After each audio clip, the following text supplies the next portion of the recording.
Hello, welcome back to the video. How's it going? Today we are doing the 5.4 Traveler's Tales Anthology chapter event, which are the anecdotes during 5.4. Alright, I hope you like the video. Here it goes.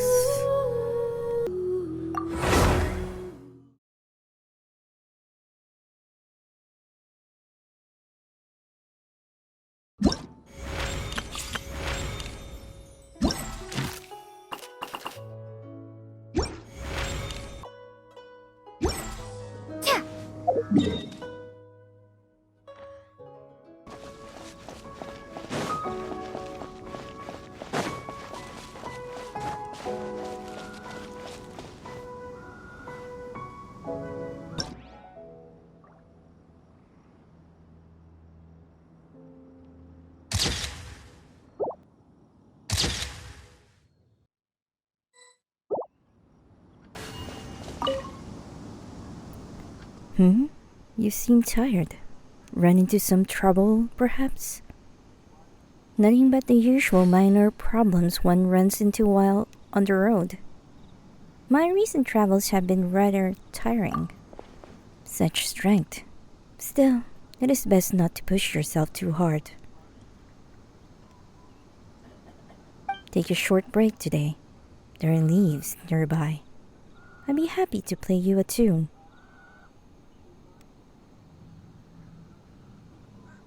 May its melody accompany you from where the wind blows and into the distant future.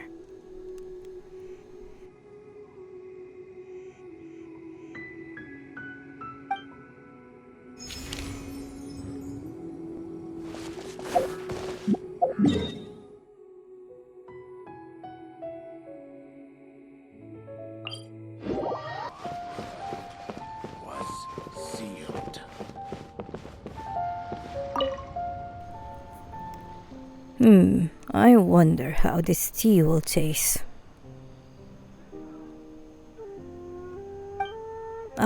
Excellent timing. Sit.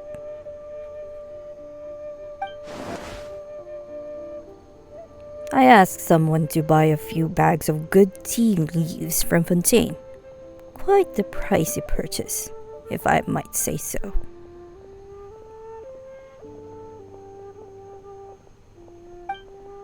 I've long heard of the difference in water and soil makeup between Fontaine and Liyue, so I've been curious as to the flavors tea leaves from the former will produce.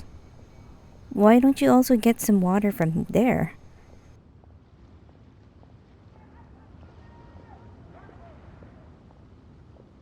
That might be a more interesting approach.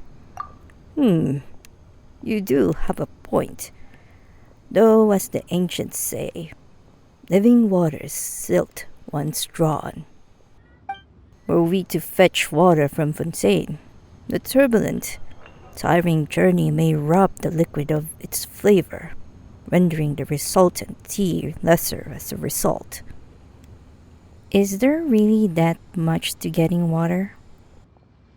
To brew a good cup of tea is no less demanding a task than organizing an army for battle, along with all the elements that entails. Buying good tea leaves is akin to elevating a wise and capable general to command. Yet if the water and tea set are lacking, and if perhaps even the climate and weather not suitable,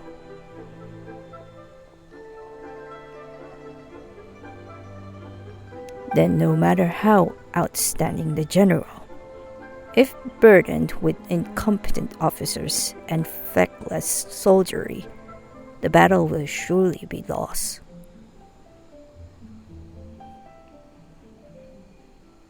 As such, rather than chasing distant solutions, it would be better to simply brew this tea with some spring water from Liyue. Perhaps the blend of two natures might produce a unique flavor all its own. Ah, it should be about ready. Try some if you would.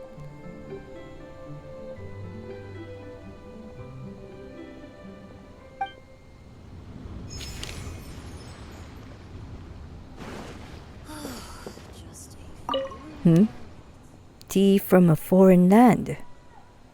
A unique flavor indeed.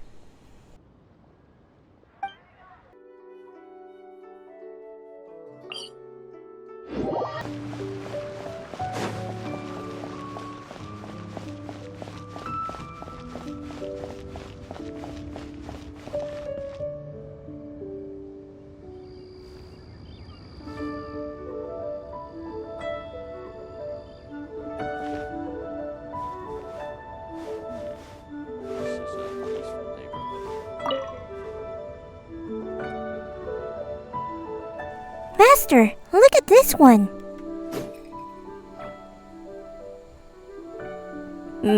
Not bad, not bad.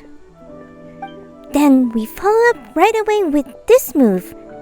Maintain balance, grip the spear rightly, leaving no openings in front.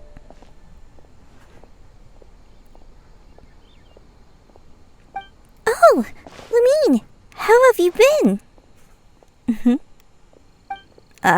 It's been too long. Hello, Granny. Mind if I take a sneak peek at your teaching? I'm not disturbing Yao's training, am I?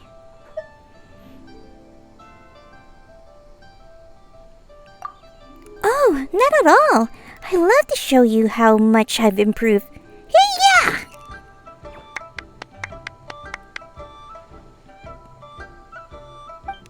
All right, child. Continue. Date flowers on silken scarves flow. The ancient willows to the vast sands go. Start with falling dates form 3 and let it flow into the ancient willow.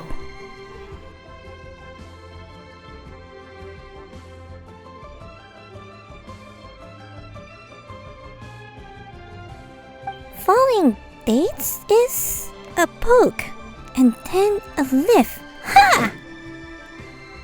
Continue with cherry form 5 and then transition into round flower form 6.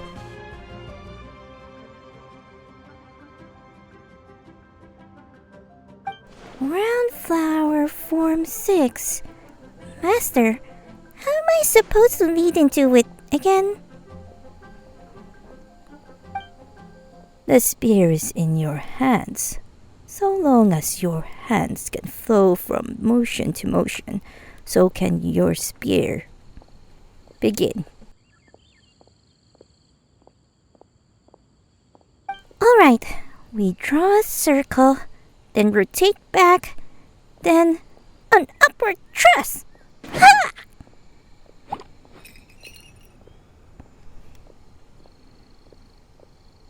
Not bad.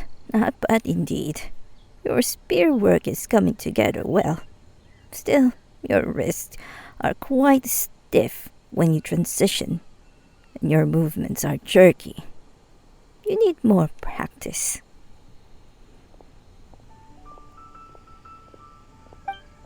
Yes, Master. I'll start again right away. Oh, child. All right. Let's call it a day for now. Huh? I wanted to practice a little more than we usually do. A hard worker as always.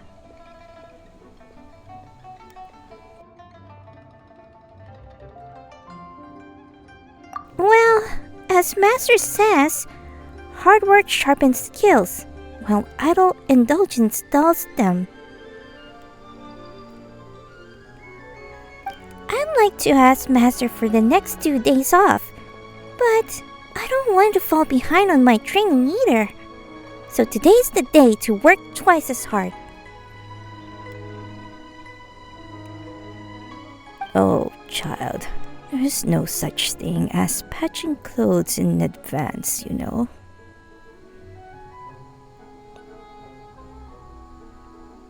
And speaking of that, come here. Let me retire your braids. They're getting a little loose.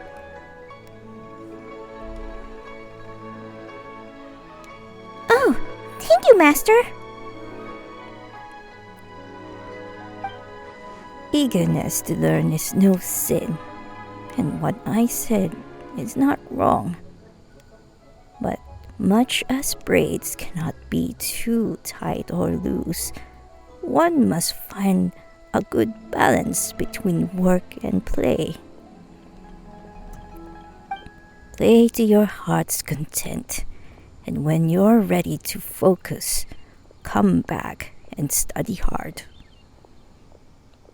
If your heart is set on play while your spear is in your hand, you will neither play well nor study hard, and achieve neither. All right, I've got it. I'll enjoy myself to the fullest then. I'll go have some fun too. Good, good. Have you decided where you'll be going yet? Yep, I'd like to go with Chi-Chi on a trip to Chinsei Village. It's the rainy season, so there should be bumper harvest. With luck, we'll get to pick some herbs along the way.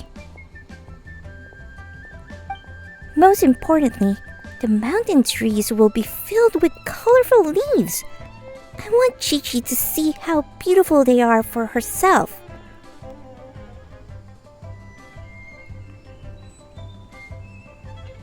A fine plan. Go then, and take care on the road. Don't worry, Master. I'm pretty good with the spear now. Good enough to protect myself and my friends. Oh, and Master, remember to eat on time and take care of yourself while I'm gone, okay? All right, I will. Don't worry.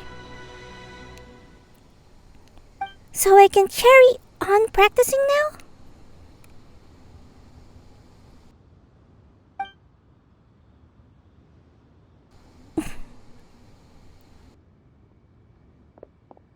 Date flowers on silken scarves flow.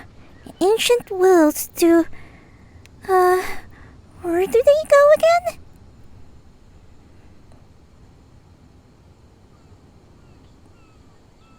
Ah, right. I've got it now.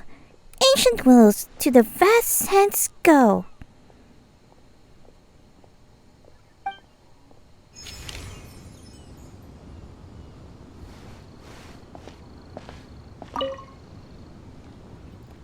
And one more time.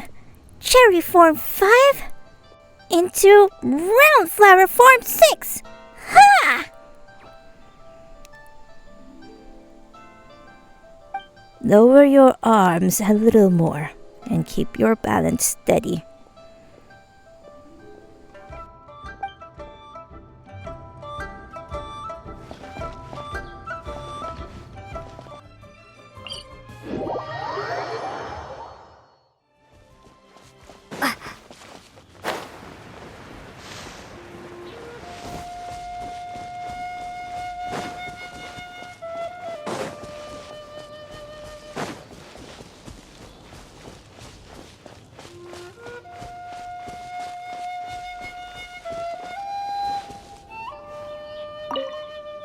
Phew, that's another lost adventurer escorted. Are the paths around here really that bad? Absolutely awful.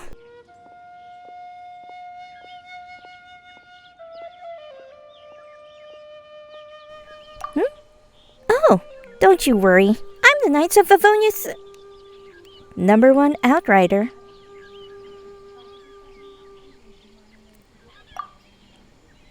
I never thought I'd meet you here. Are you back in Mondstadt for a visit? You've got great timing. Sarah just came up with a brand new dish, and she's looking for people to give it a taste. Kaya and Jean should be back at headquarters, and so is Glee. Oh, whoops. Am I talking too much? Not holding you up, am I? No, not at all. Don't worry, Amber, it's fine. As long as I'm not getting in your way. Oh, here, take this. You haven't had any of my cooking in a while, right?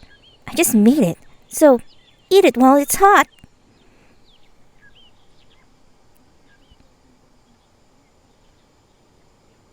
Though I'd love to talk with you some more. Lots of adventurers have been getting lost in these woods recently.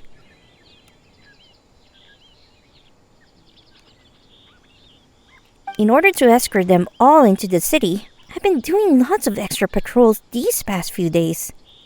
Any more and I won't be able to keep up. With you here, they're in safe hands. With you here, they're in safe hands. That's for sure. Okay, I've got to run now. If there's anything you need, just come find me at headquarters.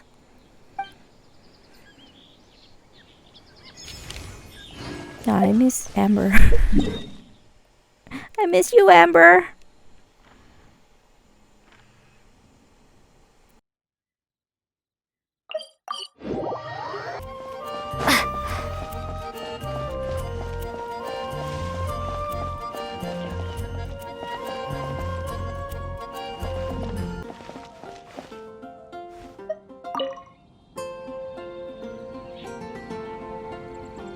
Could I trouble you to deliver this letter to Barbara-sama on my behalf?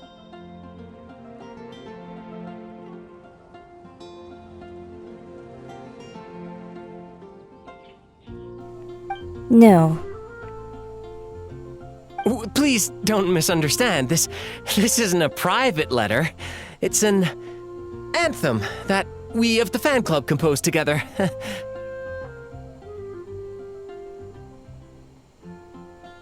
I trust you remember the lyrics, then. Well...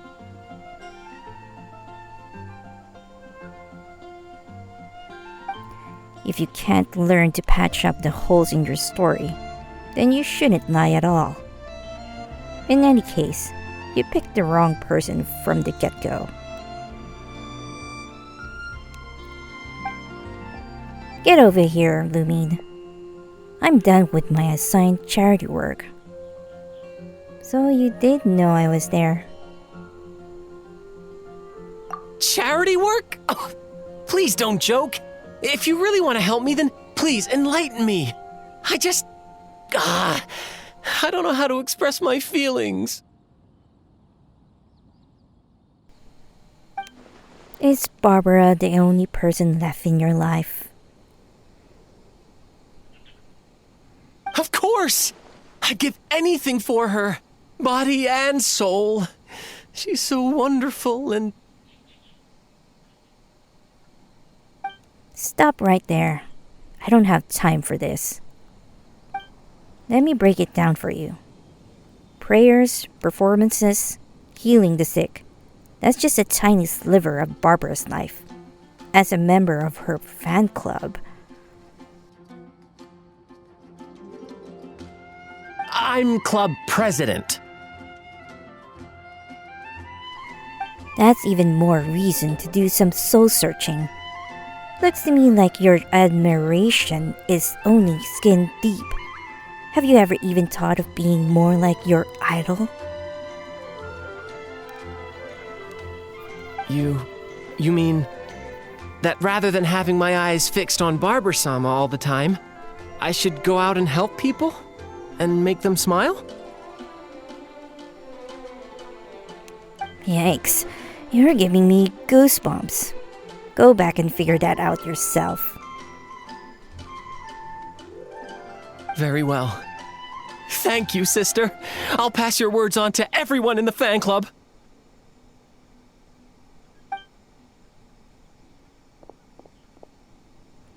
Ugh. Don't tell them it was me. He's already run off enthusiastically at that. What a pain. I'm not interested in going around helping people.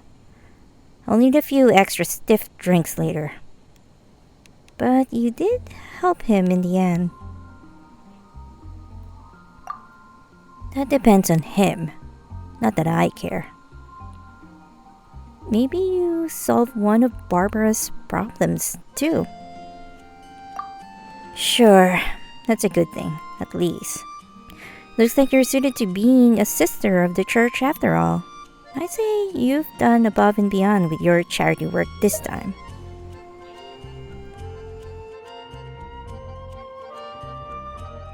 Huh. I was going to invite you for a drink at Angel's Share, but it looks like you're drunk already. Better not let anyone from the church find out about this. It'll get in the way of my real job. Sure, Rosaria.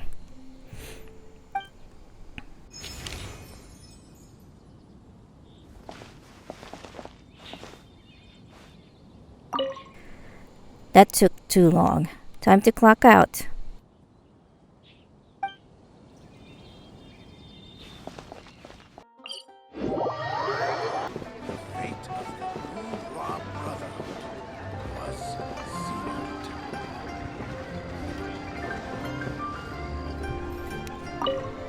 Oh, it's you. What brings you here today? You, of course. We were just passing through. Oh, you. Who taught you to be so cheeky? I'm not performing today. Just dropping in to listen to Mr. Liu Su tell a story. It takes my mind off things a bit. Is something troubling you? Our troupe will be rehearsing an old classic called The Three Towers in a few days' time. I'd like to adjust a few lines and the corresponding details in the performance, but I haven't really made up my mind about whether they should be changed or not.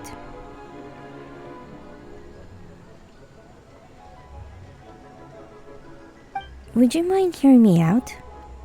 If you have the time, of course. Please go ahead.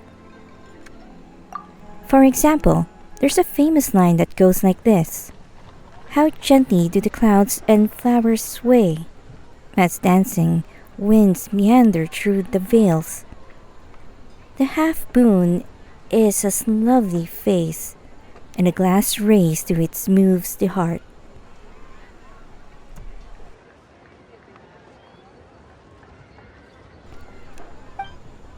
I'm not looking to change the first half, but the second, if sang as is, feels like it is missing a little something. Yeah, it kinda is, sort of. Even just reciting it. It would be great if I could add some actions that suit the scene. A raised bottle to indicate drinking, perhaps. And the set could be modified to match. There are quite a few more adjustments like that one, and though I would be personally more satisfied were we to change them, perhaps some older fans might prefer the way it was performed in the past. We don't have much time left to rehearse either, so there might be some issues with the timetable. If we want to change the stage set and redo the stage movements, rehearsal really are complicated. They are indeed. There are many outside factors to consider besides the script and performance themselves. Script writing and performances are our greatest strengths at the Yunhan Opera Troupe, and we love doing them. But beyond the stage, well, that can get tricky. There are things we cannot control, whether the audiences will like our innovations or if we can come to an amicable understanding with the organizers we're working with. But I see this as part of learning my role as troupe director. I'm already enjoying myself as a performer, and I'm sure these new challenges will present me with new kinds of delight as well. I'm sure you'll do just fine, Yunjin. I'll be cheering for you. I'll be cheering for you, Yunjin. Thanks for your kind words. I'm more sure than ever that the road ahead will be a smooth one.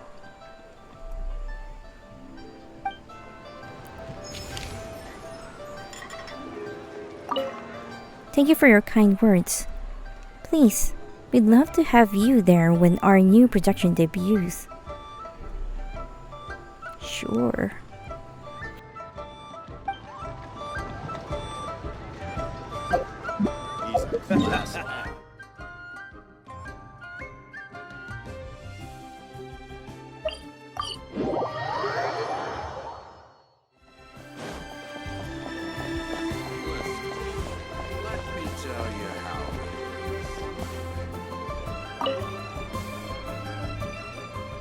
Ay, ay, ay, ay, ay, ay. Xiangling, you smell wonderful today. Let me have another whiff, would you? Smells great, doesn't it? This is the first of Yingar's new batch. She sent me a small box of samples. Oh, hey, traveler! Come over! Give this scent a try. What do you think? It sure smells good. Did you just make some almond tofu? Not bad. Got it in one. Your nose is as sharp as mine. This scent really is spot on too. A perfume? Then this is... Is this an almond tofu flavor perfume?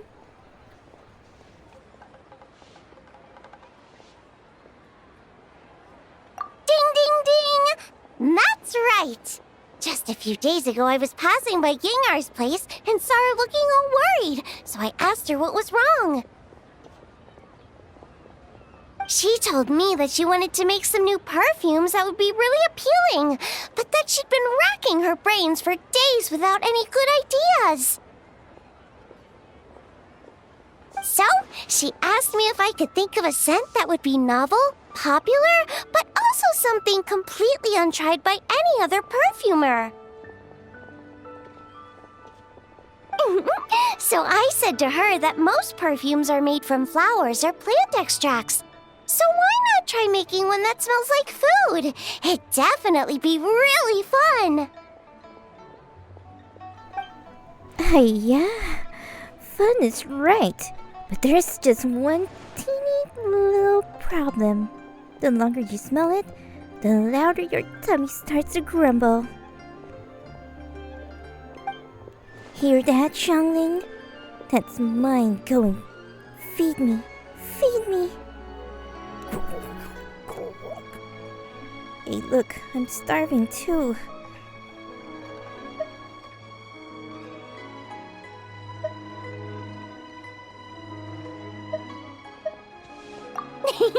All right, no problem. Come on in. I'll have 2 plates of almond tofu ready for you in no time. Ooh, this perfume sure packs a punch. I wonder if she can maybe make some grilled tiger fish next time. Or golden shrimp balls, maybe.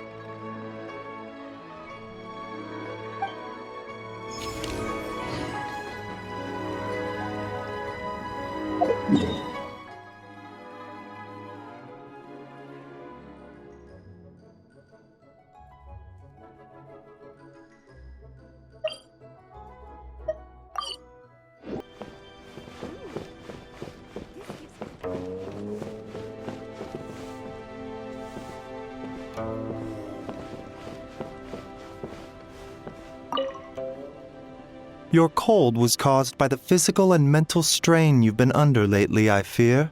Such things are more common with the changing of the seasons.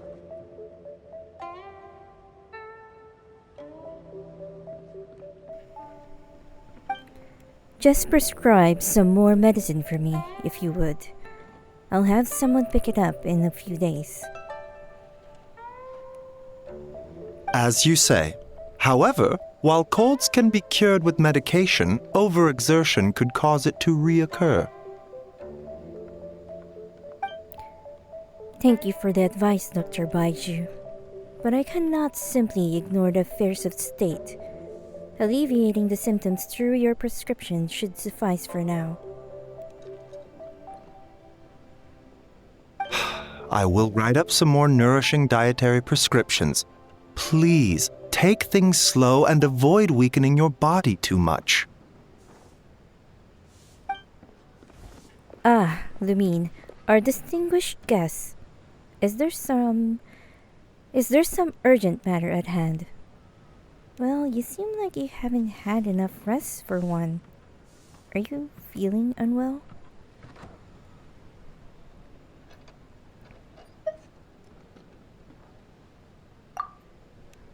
I slept too little last night, and after getting up, there was a chill draft, so I caught a cold. I was planning to just deal with it using a bit of medicine, but a massive headache came with the package. So I had to invite Dr. Baiju over.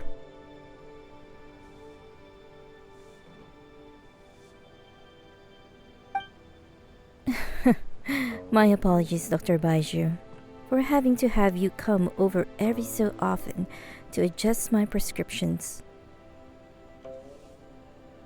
Not at all. Diagnosing, treating, and saving people are well within my duties. But then you know that this too is where my duty lies, Dr. Baiju. The Ministry of Civil Affairs is the crossroads where many matters meet, all of which must be seen to with care. To that end, no amount of effort is too great.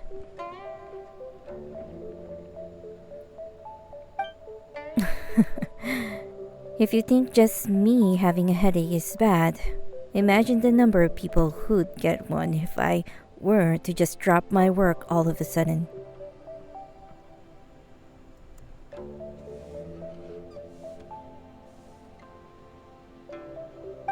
And if everyone at the ministry became overtaxed, I imagine Liyue Harbor itself would catch a cold then.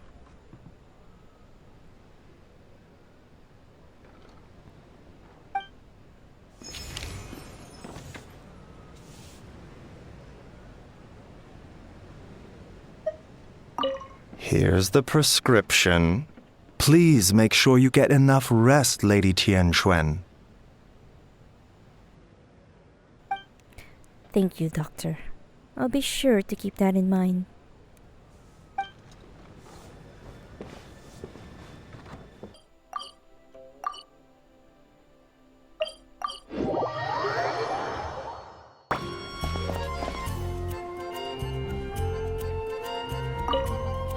Why does that cat always like to run this way? Strange. What are you doing, Amber? Oh, it's you. I just brought a naughty little kitten back to its home. It's a really lively kitty. If it gets even the slightest chance to run outside, then it'll run all over Mondstadt. Knocking over flower pots, getting dirty paw prints on clothes, and keeping every pigeon in Mondstadt on their toes. Lots of the citizens just can't put up with it anymore, and some went to the Adventurers Guild for help. But the adventurers don't know the first thing about catching cats, so it's the Outrider to the rescue. Bingo! Those adventurers just chase after cats on foot. But as for me, I fly. A surprise air assault when it's least expected. And bam! The cat goes right into the bag.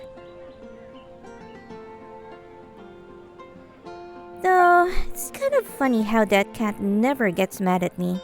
Instead, whenever I catch it, it all but pounces into my arms and won't stop rubbing against me. It's because it likes you, isn't it?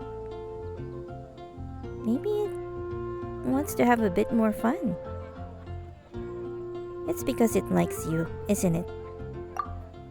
You think so? In that case, I should find an opportunity to ask Diona about what cats like and what calms them down. But before that, I just hope it'll stop running away. Otherwise, I'll be up in the dead of night playing hide and seek with it again.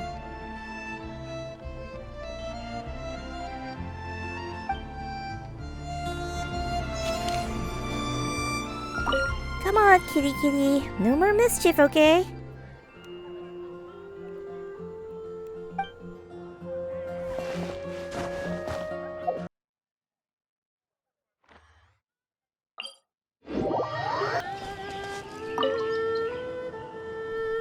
In but a night, the jade is cut in twain. The spring rain pours forth time and again. Wait, have I been reading this whole time? I should really start my sword practice. Shincho, what are you up to? Ah, what a coincidence running into you here. I'm currently practicing my swordsmanship. Well, perhaps it's more correct to say that I'm practicing my penmanship. With a sword? Your pen is quite a dangerous thing, then.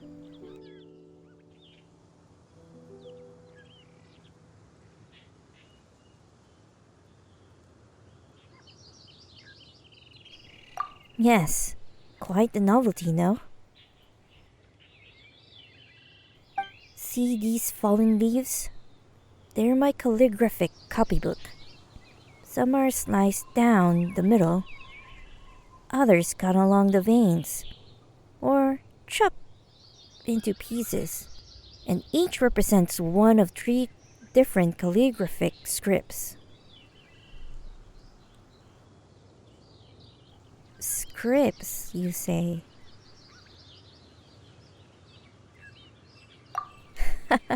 Yep, they're all forms of calligraphy, each with its own unique features.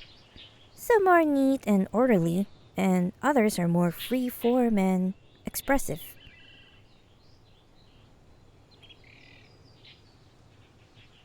I must say that I have enjoyed my practice, though I can't say the same for the bamboo around me.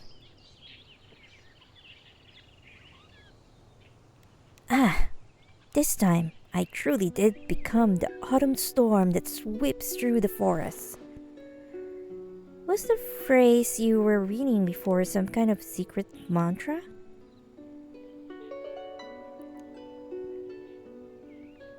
A secret mantra? Oh, no. I was just reading the annotations in this book, Chronicle of Cleansing Ink. This book is quite marvelous indeed, and was written by a calligraphy master named Shifan. It is said that he shifted from calligraphy to swordsmanship, and afterwards attained mastery of both. After that, he did not hoard what he had gained, writing his swordsmanship down on a stone tablet and naming it the Chronicle of Cleansing Ink, making it free for all who follow the noble path of chivalry to come and see it.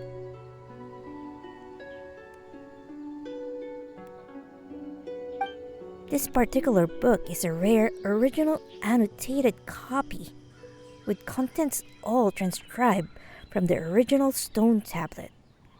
My brother really treasures this one. My brother is usually a giving and generous soul, but he loves books as much as his own life. Trying to borrow even one from him is like pulling teeth. I'll be honest, he scared me half to death when he handed me this copy a few days back, urging me to go practice my calligraphy.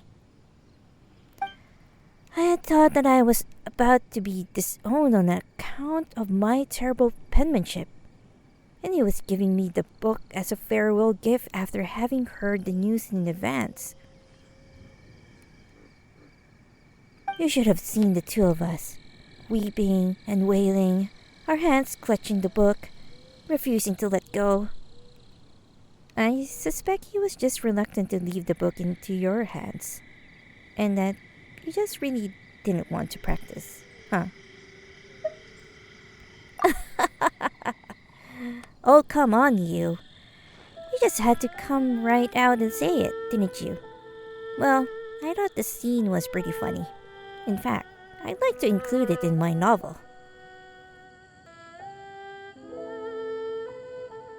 And if I were to include your follow-up remarks as well, I'm sure that would add some extra flavor. Oh my, we talked so much I lost track of time again. It's getting late, so I must hurry home. I'll see you around, Lumine.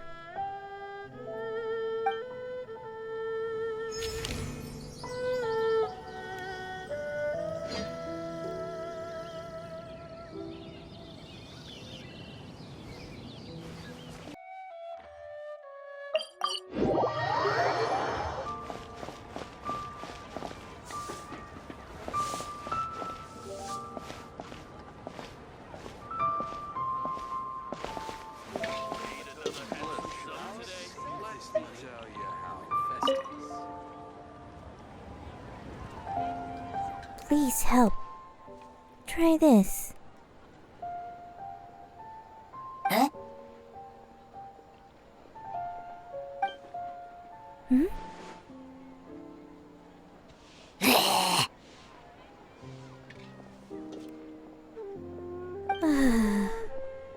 I must have failed again.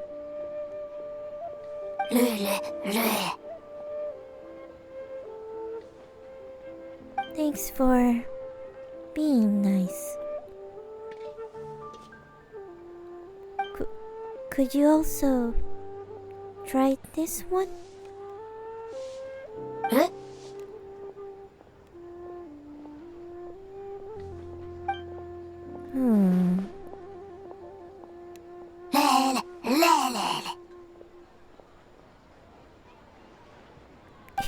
Is it that good?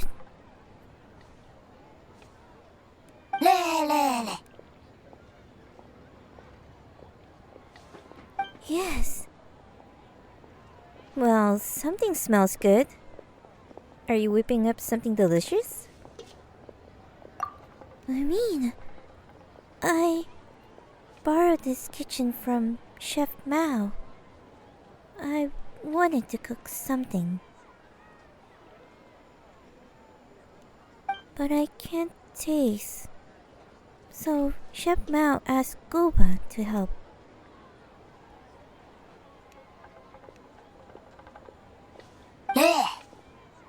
He's so cute. Wait. What am I cooking? Let me check my notes. Oh, the notebook says, make a dish and freeze it to prepare for the excursion with Yao Yao.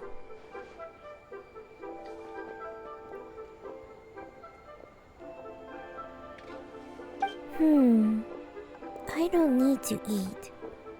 But Yao Yao needs to eat to grow and get taller.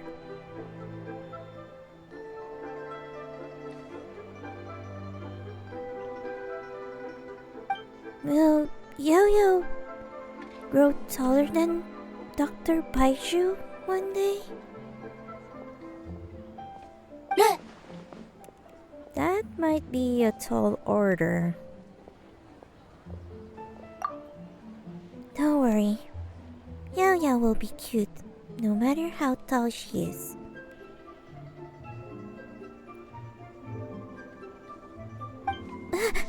We talked too long. The stove. La la la la.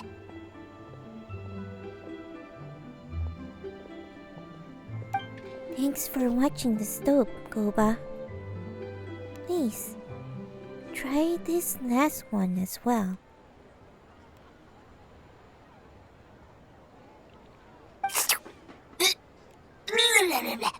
Definitely looks like a very impactful scent.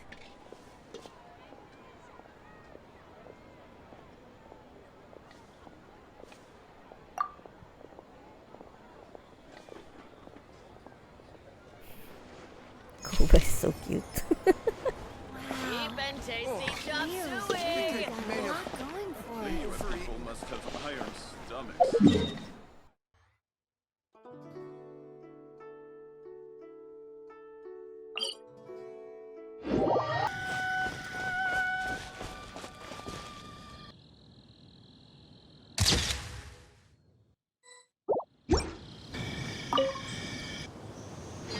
Flurry of frosts and autumn leaves. How they scatter. How they swirl. More swordsmanship practice, Shincho? More penmanship practice, Shincho? I knew you'd come today. I haven't been here long, actually.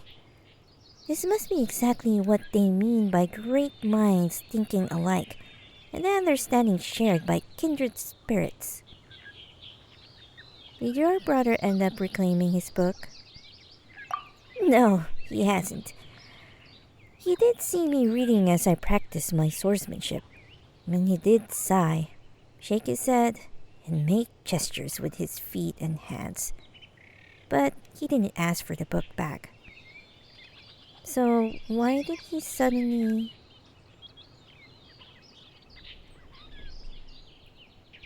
Well, my guess is that this was my father's idea. He's always told me to practice my calligraphy more and pen a few more congratulatory notes on behalf of the family.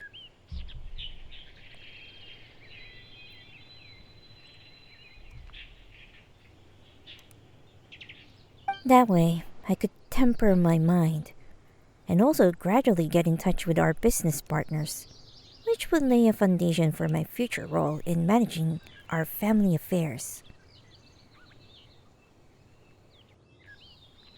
And besides, I don't know who else could open my brother's bookcase, if not my father. But you know me, I'm honestly most afraid of being stuck sitting up straight at a reception table, feigning civility and giving lip service to... Sorry, pretend I never said that.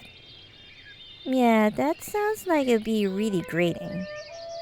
I understand how you feel.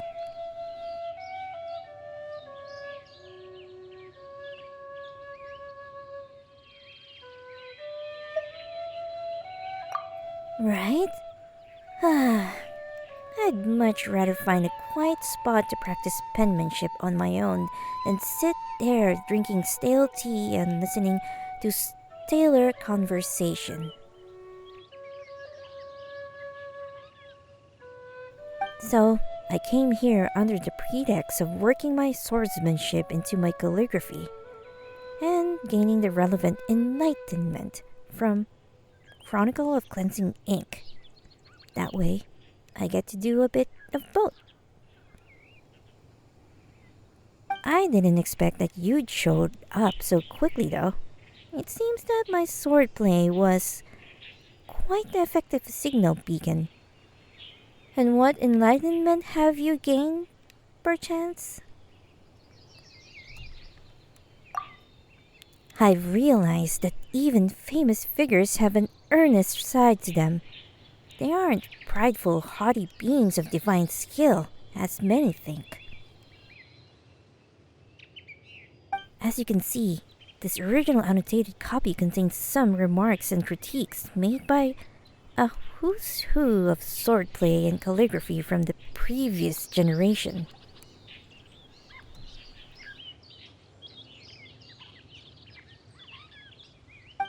One can, even if vaguely, glimpse the personalities of those eminent personages shining through.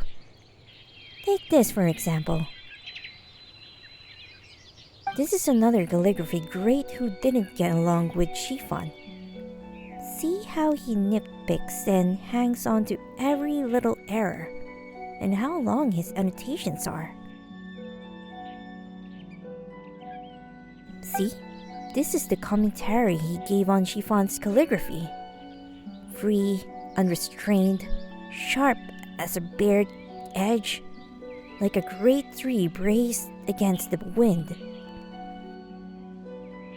It sounds like a compliment, but I fear that when he called Chiffon a great tree, it was in the sense that the greatest tree in a forest is the first to be crushed by the wind.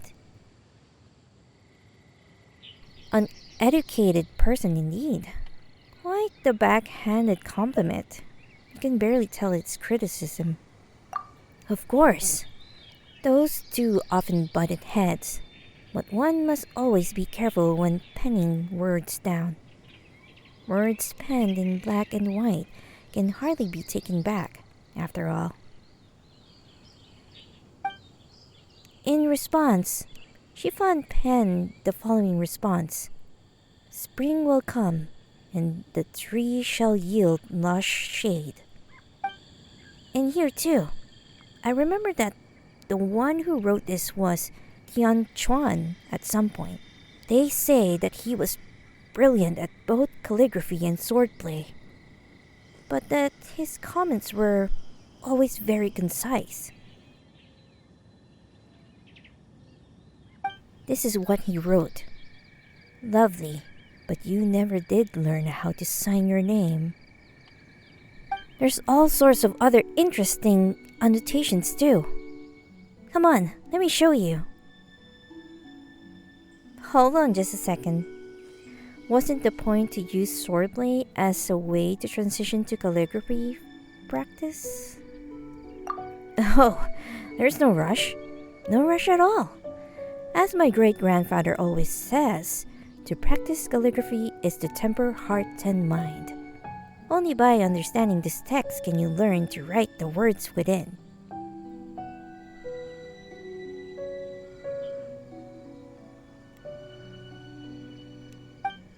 Actually, wait.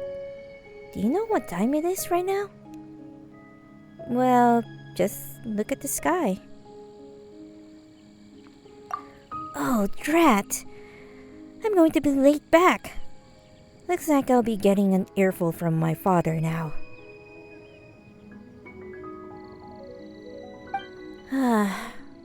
Either way, I've got to go face the music now. I'll be back later to practice my swordplay again, though. So, if you have time, why not come and join me? I'm sure that we'll improve all the faster by putting our heads together and putting one another to the test. But if you don't want to practice, we can always take a walk or even go fishing. Look at me rumbling like this. I'll head back first. See you later. He just wants to slack off.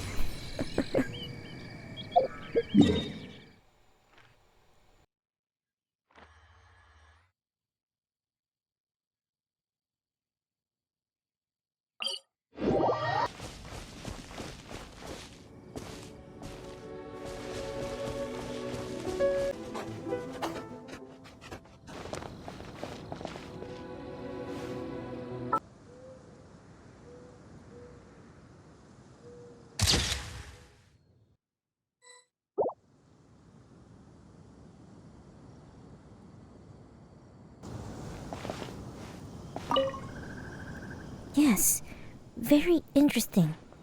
Time to write all this down. Is today your day off? Why did you climb so high up, Sucrose? Lamine! Oh, I didn't think anyone else would come here.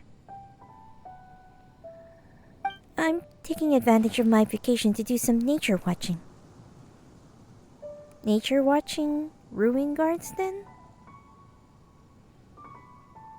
Look, over there. Do you see that white pigeon? Aren't they practically everywhere?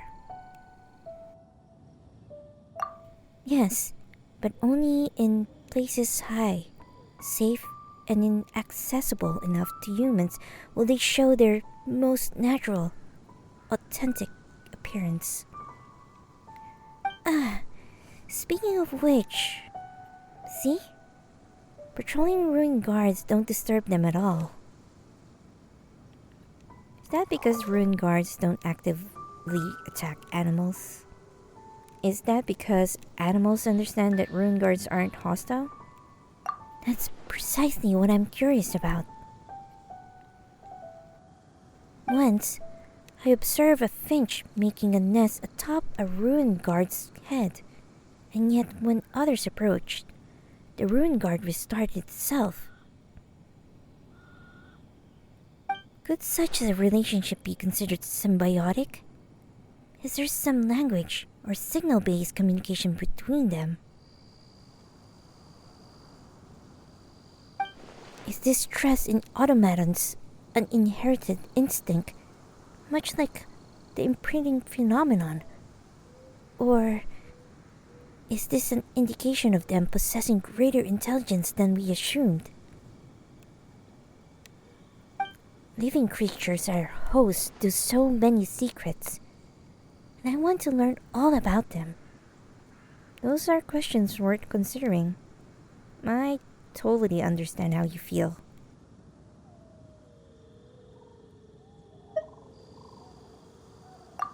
Thank you. I'm glad I got the chance to share these ideas with you too. In the past, I've always thought that doing experiments by myself in the lab was the happiest, most fulfilling thing in the world.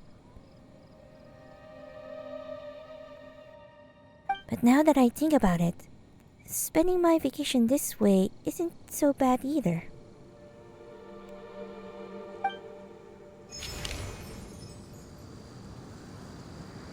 I wonder, white pigeons, what are you thinking about as I watch you from afar?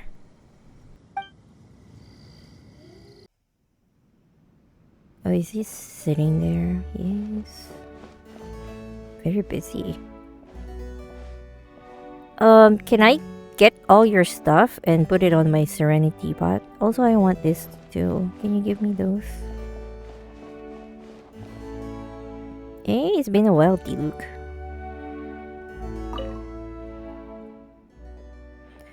Yes, the biggest issue here is pricing. Oh, you're here. Come, sit. What you're busy with? What are you busy with? Or are we interrupting you? Also, Paimon is not here. I'm surprised.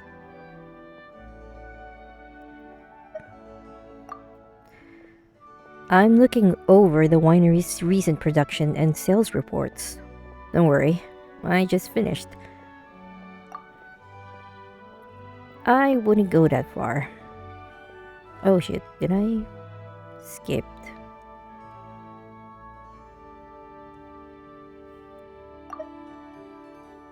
Is there some trouble? I did skip. I wouldn't go that far. It's just that last grape harvest was adversely affected by the weather, reducing the yield. Elzer responded in time, and as such, there are no issues with the quality. What I need to do is settle on a price for them. Our supply has decreased, But demand from Mondstadt and beyond has not changed. At times such as this, pricing must be carefully considered.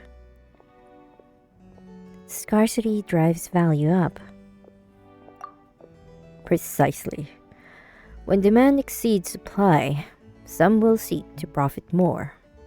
Our distributors are all thinking the same thing. However, Dawn Winery has no intention to gouge our customers. We've been in business for a long time, and purchasing our liquors and spirits has long become a part of life here in Mondstadt. Sullying the memories people have when they think of Dawn Winery in exchange for short-term profit is unnecessary. I'm not so poor that I stoop that low. So that's how a bona fide winery boss operates, huh? Is that so surprising? Elser was actually quite quick to accept this reasoning. In fact, he went to meet with our distributors immediately. Ah, yes. It's been a while since you've come by. Would you like me to open a bottle for you? Ooh, sure. Well, we're here to visit you, so I am a little thirsty, I must say. No need to stand on ceremony, then. I was in the mood for some apple cider myself. In fact,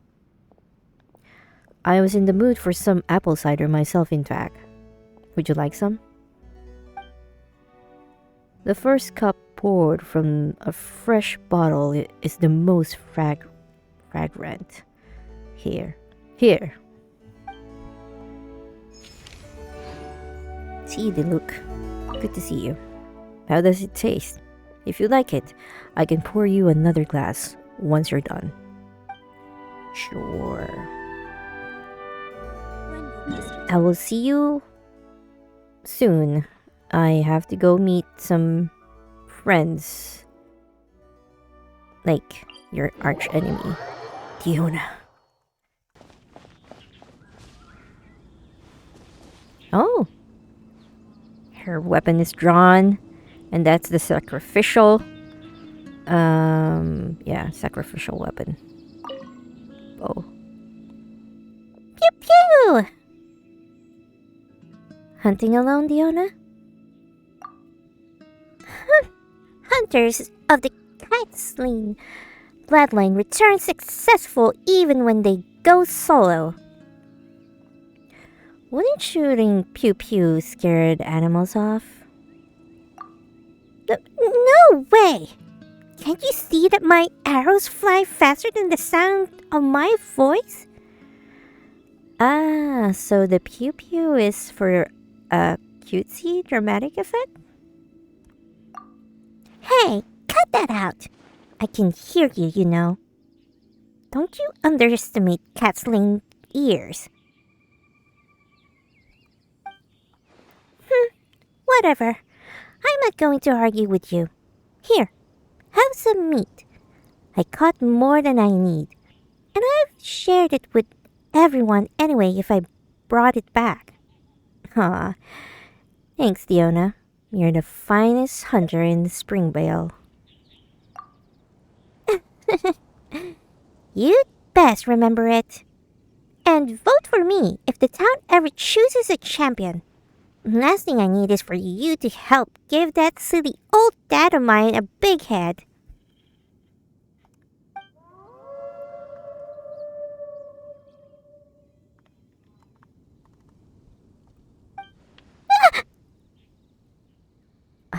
It seems like the Kathleen bloodline faces some trouble of its own.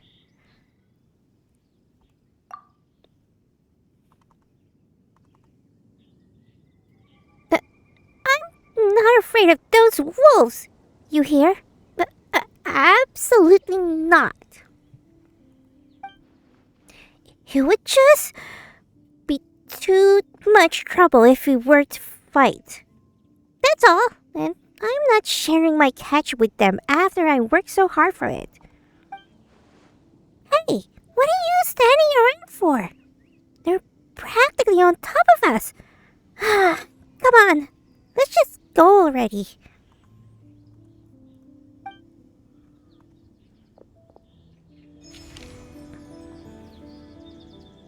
You just left? Diona, you left me here. You just left me. Oh, that's a Kathleen Hunter for you.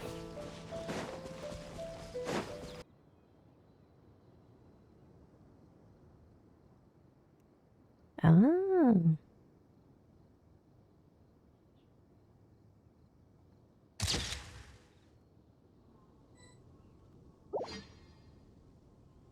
Or this way.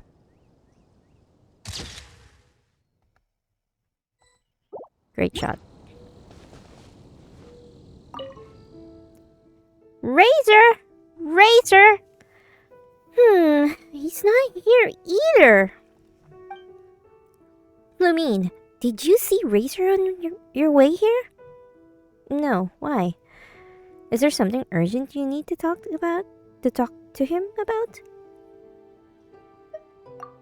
No. It's just... Well, actually, it's kinda urgent. When he visited the city a few days back, he was going to have some cake with Klee. But the shops were all out and he didn't get any. Klee got up early this morning and bought some so she could go to Wolvendom and give it to him. She would run off all alone had Captain Kaya not discovered and stopped her. It's way too dangerous for her to go out there all alone. To make sure she stays put at headquarters, I've promised to deliver a crayon drawing she made and the cake to Razor. But I've nearly covered the whole area and still haven't found him yet. Alright, Amber. Braid, you can't give up yet. If you don't find Razor soon, the cake will get stale. Okay, I'll get it up in the air and look for him one more time. See ya! Bye, Amber. Zhongli. Oh, of course you're always in the tea. Oh, let me sit then. Miss Yoon's opera performances are truly extraordinary. Well, worth the trip to see it today. Hey there, Zhongli. You're here too, huh? Indeed, a pleasure to see you. With little to do at the funeral parlor this past few days, I asked the director for some time off, during which I've been traveling around a bit and visiting some old friends in passing. Ah, okay. I just happened to pass by as Sir Yoon was performing, and I could not help but sit down and watch the entire performance.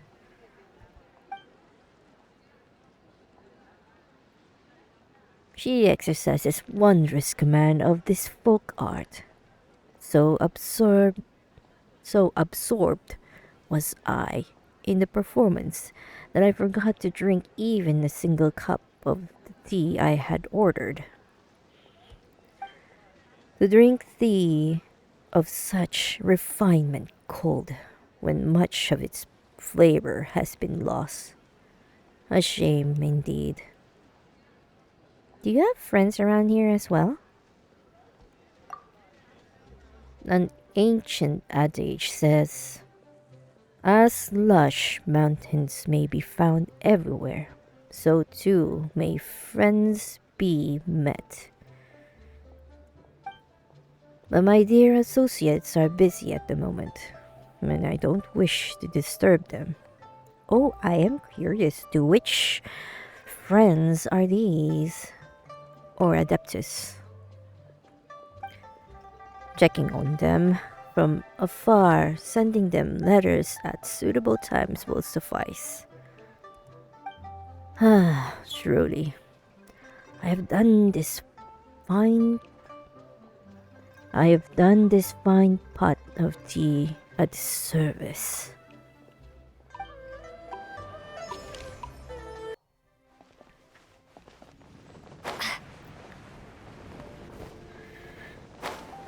Oh, shit. Oh my god.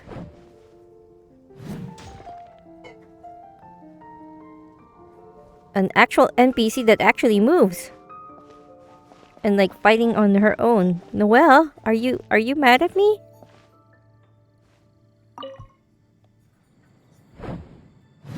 Gale Blade! Huh? Noelle, I thought you were Eileen for a second there. Oh, Honorary Knight! Hello! Eileen's off moving some new wooden dummies in. Is there something you'd like to ask her? No, not really. I was simply passing through. Were you practicing using Gale Blade just now? That's right. I've been discussing swordplay with Eileen over the past few days, and the topic of Master Jean's legendary Gale Blade came up. Though neither of us has an animo vision, the techniques underpinning it are still worth careful study. After talking it over, we decided to use wooden dummies to practice. Eileen's straight with his sword, you know. Her every move is incredibly precise. But although I know that moves like this require exactness and finesse, and I've practiced a lot, I still can't quite accurately grasp the essence of the technique. I'm already doing my best to maintain control, but each time I swing my sword, I always end up destroying every dummy at once. I just haven't reached that level. You're using a claimer for her Gale Blade? You know, I'm not surprised that this happened to you.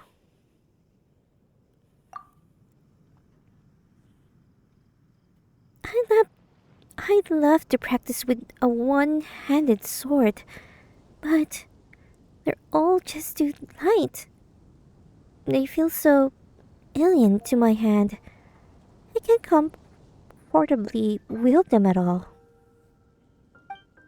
Also, most of those blades are just too flimsy and go flying off the hilt as I wave them around, sometimes burying themselves straight into the ground. Last time I was practicing outside the city, one little mistake sent a blade flying right to the top of the cathedral, and it slammed into the steeple bell. The sound was like thunder, and that sent Sister Victoria into a panic. She rushed straight away to our headquarters, saying that the city might be under attack. Master Jean had to spend a good long time explaining things to her before she was calm enough to leave. Hey there, Wildard, how are you? I'm gonna slam the door open to check on. Okay. Hi, hello. We're doing some anecdotes because it's almost 4 days left. We have to do it. We have no choice but to do it now.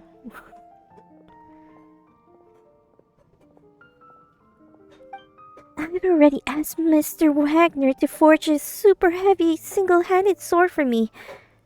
Though, I'm not sure when he'll finish it. Oh, that's interesting. Ooh, I'm like imagining 5-star Noel with a sword. That would be cool. I do hope that its blade won't get flung off when I swing it. Aline appears in the distance, hauling over woods. Is Aline back here? Oh, she is. Rosaria, are you here? Are you like drinking? Who? Lambda? Who are you? Are you like some new guy? I haven't seen you.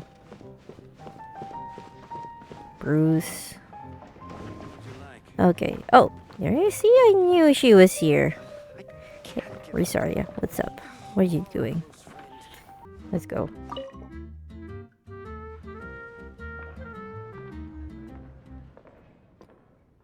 Already this late? Huh. Morning prayers must have begun already. Forget it. I'll skip it. Did you stay up drinking all night?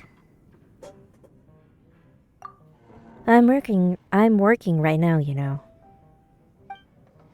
See that fresh face? He came into the tavern just when it was getting dark. Got straight to drinking and bragging with the adventurers. Anything suspicious about him? He claims to be an experienced merchant from Liyue. The tavern's warm, but he's very uncomfortable, doing all he can to cover the marks on his skin with his clothes. And he's got freshly frostbitten fingers. You see them when he takes his gloves off to shake hands. So he's been someplace cold, huh? Yes, such as Dragonspine's foothills. Before coming here for his own reasons. And as far for the lie, what sort of seasoned merchant would cross Dragonspine to get from Liyue to Mondstadt?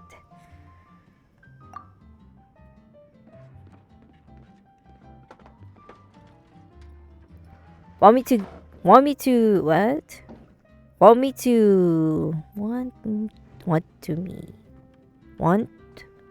Want to me as your guard? Eh? Want me to be your guard? Huh? Well, you've come to the right guy.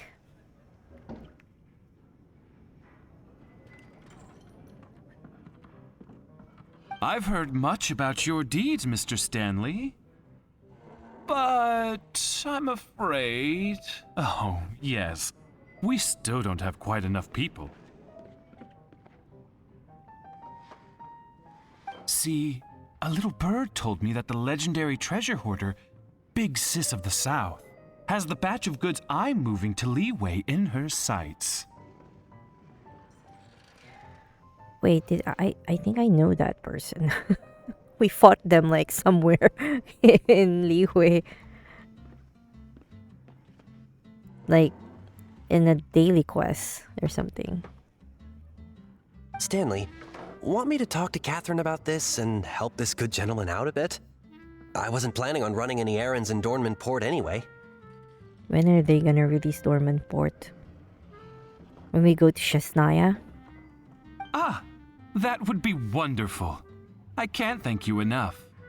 Dornman Port, you say? Isn't that quite close to Mondstadt? That should make our route very safe indeed.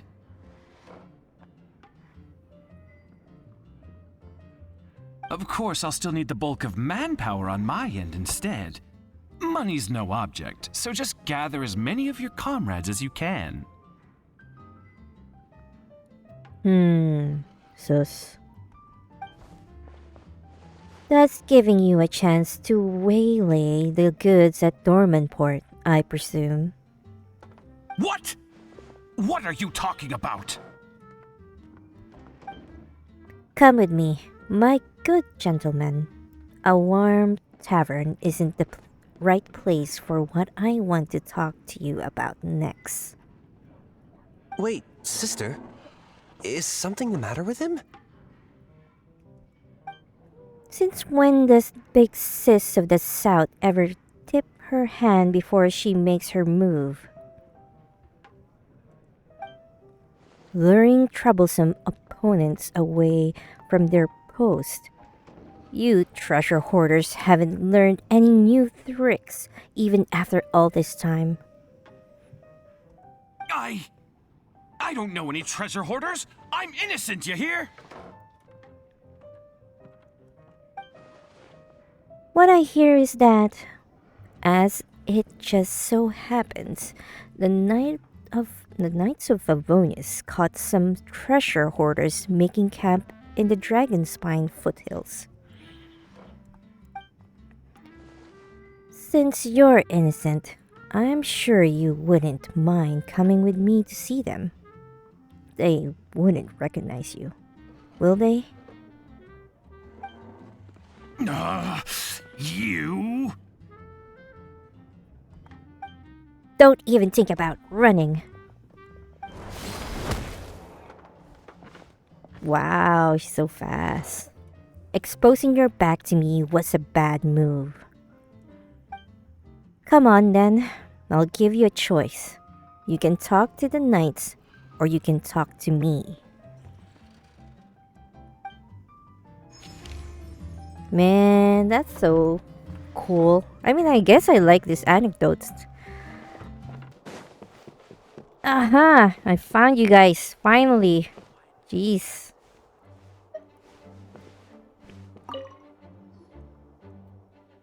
Us, mine faithful familiar. Do you mean to say that even should they grasp the hilly edict? Yes, Wait, my no. Fräulein, my sovereign, my noblest and gracious liege. Damn it, us. What is voice though? Well, it's kind of hard to. Us, mine faithful familiar.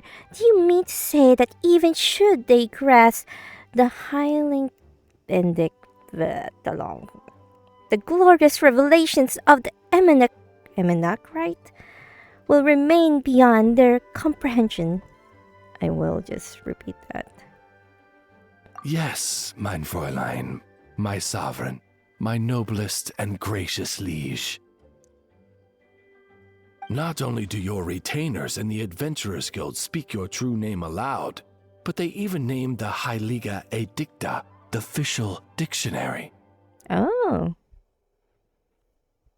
Good thing Oz pronounced it correctly. Official dictionary? Really? Wait, what? The Adventurers Guild speak your true name aloud, but okay. They regard it as no more than a reference book meant for mere children to understand the basic facts of life, and they do not perceive, much less comprehend, the truths concealed within. Alas, such lamentable mortals, is this not a form of blasphemy? Surely it must be so. Oh, sounds different though. Oswaldo, most loyal friend, I know how you feel, but be not wrought, lest the eyes of the which sever day from night become blinded. Rafnavins. Lest the eyes of Rafnavins, which sever day from night, become blinded. Know that I, Fisher, remain Princess in the Vatalong, the judge who presides over all the sin of this world, and she who sees all true knowledge of this realm. Behold, Their true shapes have long been laid bare before the talong, that of trembling, lost sheep who wish nothing more than to embrace salvation. And so, in this, the sequestered store of sagacity, soaked in stellar sheen, my royal person shall, in the name of love and nobility, extend clemency upon the guilty masses and forgive them the sin of their vulgar scorn. This I must do, lest their fate becomes forever sundered from the Emanach for most and greatest of lands. I, the princessin, shall never let such dismal aeon come to pass. All who pledge loyalty unto me, remember this. I shall raise you up, and like the brightest of stars shall be, and like the brightest of stars shall you be, shining from on high in the eternal nighttime sky. Sing for joy, sing your praises, sing unto your princessin. Hey, official.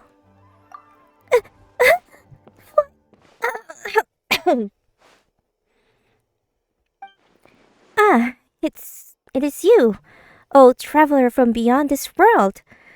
The sight of you brings me great joy. Is it an audience you seek? Do not be so prim. Speak your desire. You are one who I have blessed, after all, and the princessin will not be sparing in showing you her favor. Oh, it's you, Fish... Your Highness, the princessin. Well, we were just passing through, but since the ruler of the Immernachtreich has shown us your royal favor, then... Please, bestow upon us Samora.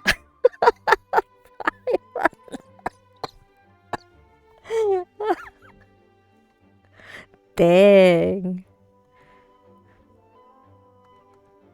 You know Mona is more richer than her. Mora, my lost friend, must you pursue that reprehensible font of reality and sin? The precise blight that I, the princessin, mean to judge? Mein Fräulein fears that the temptations of Mora would lead you astray.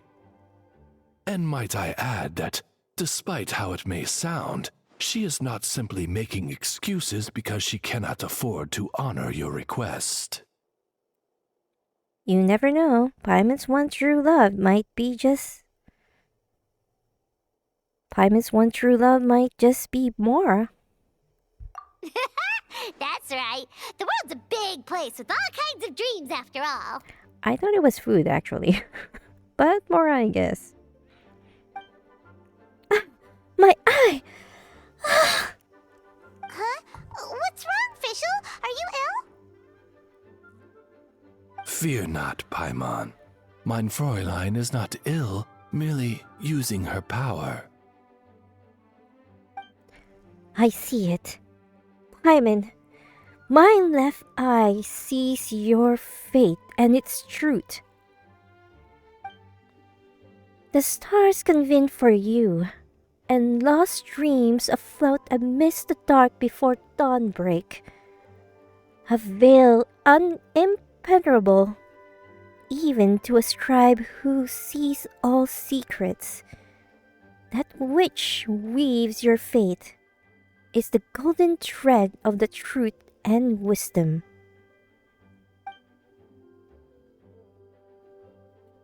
Your noble, pure self, it waits for you on a far shore without Mora. That is your truest essence, Paimon. Really? Noble and pure? Is that the kind of person Paimon is? Paimon's kind of awesome. I'm surprised that Hoyo is like hinting a lot of stuff with Paimon. So I'm like thinking like, is this not when we do get to Shesnaya? Are we like finally going to find out who Paimon is? The real Paimon?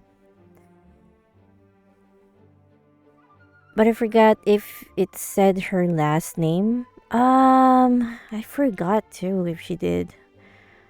I think everything happened in the summer event. I think that's where everything that we knew about her real name at that time. And we do hear her parents' voice at that time as well. Yeah, I have to check.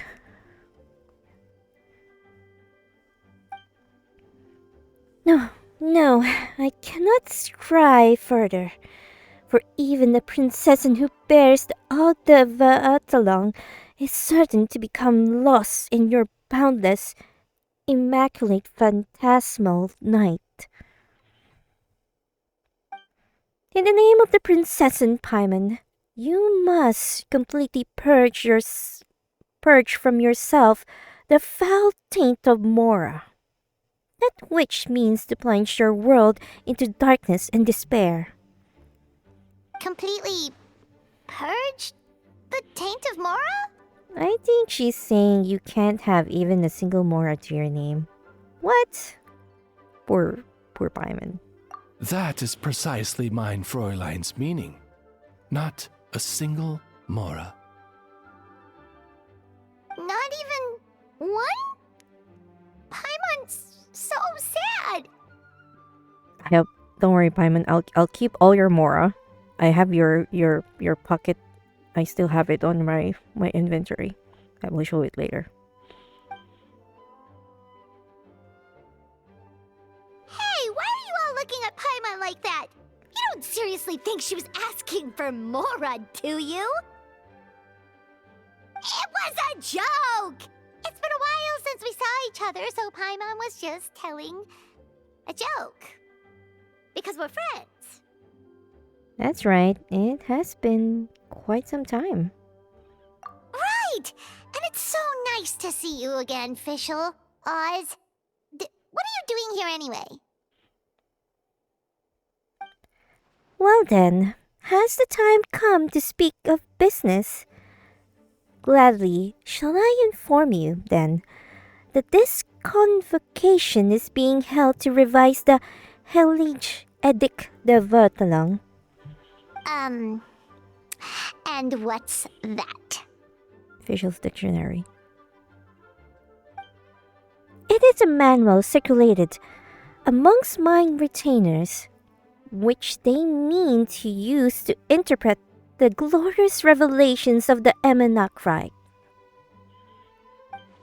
It contains many errors, of course, but nonetheless demonstrates mortal aspiration toward higher wisdom.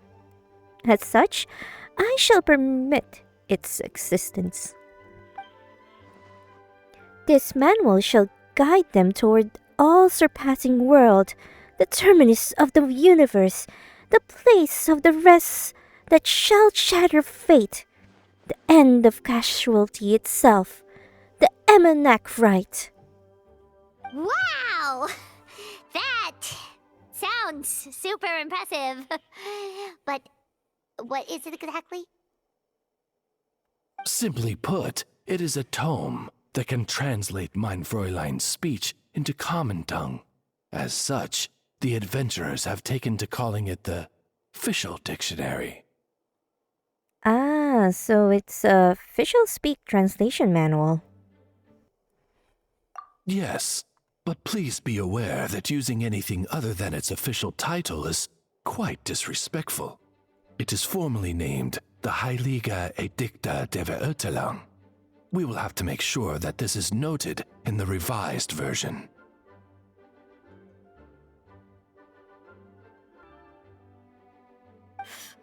Wait a minute!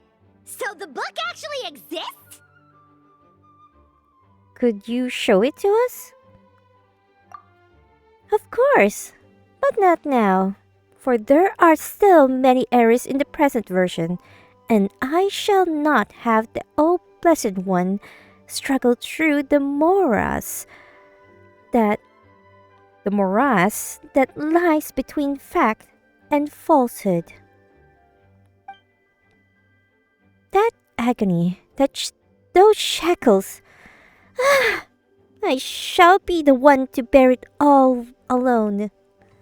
Mein Fräulein means to say that she will let you see the book once editing is complete. I kind of understood. Don't worry about it. Wow! That's so nice of you, official. When might we expect to see it then? Fret not, traveler, for our bonds are as intertwined as the dawn and its light. The destined day when the Emanach writes great revelations are made known to you shall dawn without fail at the promised hour.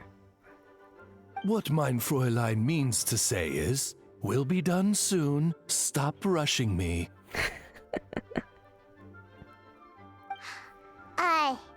That sounded a lot colder post-translation. Did you make a mistake somewhere, Oz? I was gonna say that too. My apologies. Allow me to rephrase. What mein Fräulein means to say is, come on, we're almost done, so don't rush me.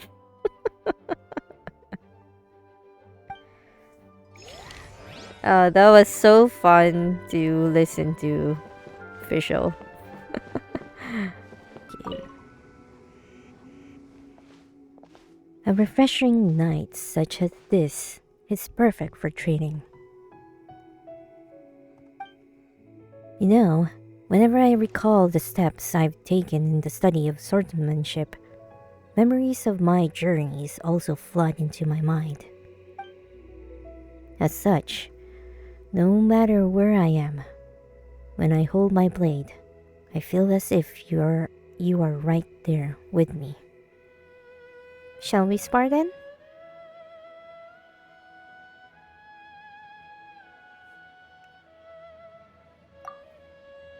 I wouldn't have it any other way. Seems the bamboo blade in my bag will finally see some use. I've heard many tales about you during my travels. I imagine you've gotten even stronger since we last met in Inazuma. It just so happens that I, too, have not ceased training.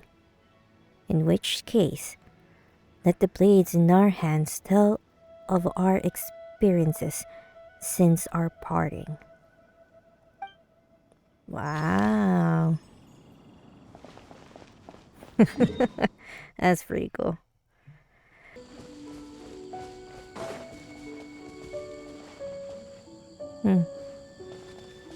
Haha! They're here! Oh, they're so cute! I'm gonna take a picture of them. Ah, they're so cute! Best friends forever! Yay!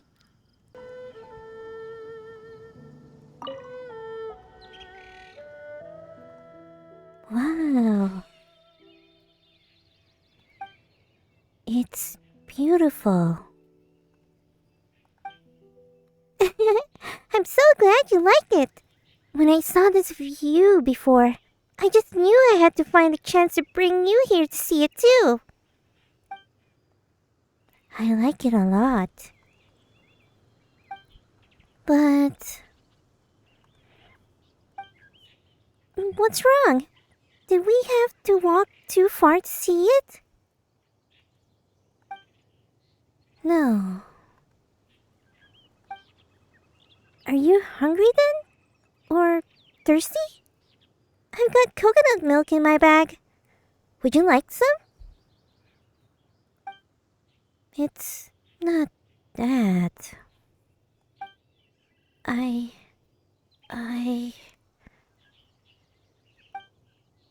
It's okay, Chi-Chi. I'm here. I'm listening. Just take your time.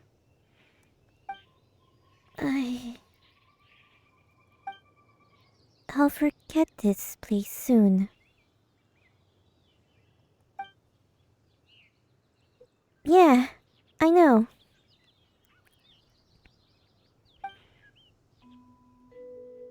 I can only remember things I can write down.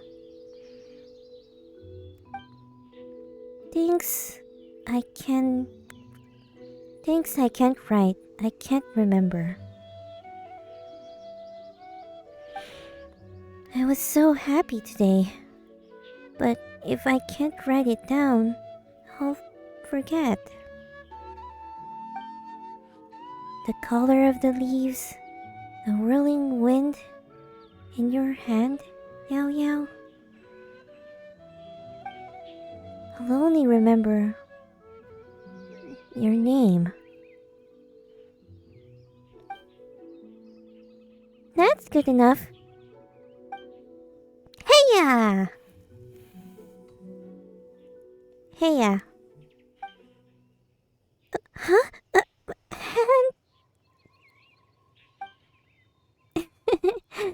Don't worry, Chi-Chi.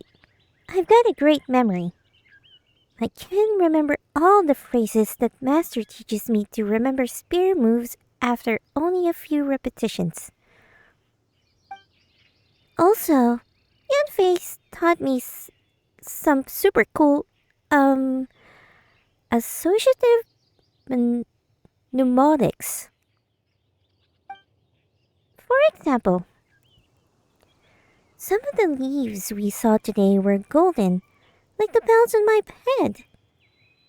And others were green, like the white jade radishes in my basket. Leave all the things you can't remember with me. I won't forget them. I promise. Besides, this isn't the only time we'll visit this place. We can come every month, or drop by whenever we feel like it. Master always says that diligence can make up for a lack of talent. We'll just visit this place more often. And who knows? You might just be able to remember it. Really? Of course! Master said so, after all. I'm not sure if that saying applies here. Oh well. As long as they're having fun. Or, did I use the saying wrong again? I don't know, but I believe you, Yayo. Then let's make a pinky promise. I'm Street Ward Rambler's disciple, and my word is as good as my bond. Okay, I will write this down. This area is safe. I'll spend some more time with them before the sun sets. Ah, right. Try this, Yao Yao. Oh? You cook a meal for me too? I do happen to be feeling a little hungry. I wrote this one down. Ah, that's a very cute scene. I want to hug you guys. Hug! Big hug! Oh, sorry. Hey, Shanha. Shanha. Wow. Leo's really got a lot. Long was the road, and treacherous the way. As we guarded our clients, many trials and tribulations did we endure. Are you mad at me for only returning to see you now? How could I be? I just... Oh, a love story in front of the store. As clouds by morning, as rain by night, I dwell ever in the mountain sight. Though we could not meet, I thought of you every single day we were apart. Oh, May. Hmm. Hey there, Shenhe! Hey. Huh. Oh, it's you. What brings you here? Oh, she was just saying that we haven't been to one Min restaurant in a while. But we've got time today, so we decided to swing by for some lunch. Is Chef Mao not in today?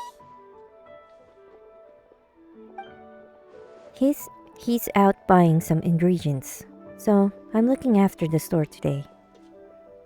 You were in deep thought just a moment ago. Something on your mind? No, it's fine now. What would you like to eat? I can't make it for you. I've learned a few things from Chef Mao while working here. Oh shit. What would you like to eat? I can make it for you. I've learned a few things from Chef Mao while working here. Oh, really? What can you cook then? There's grilled tiger fish, Julian chili chicken. Awesome! Those are some of our favorites. I like the Julian chili. Please? Yes, I've noticed you ordered them during previous visits. Just wait a moment. Leave the cooking to me.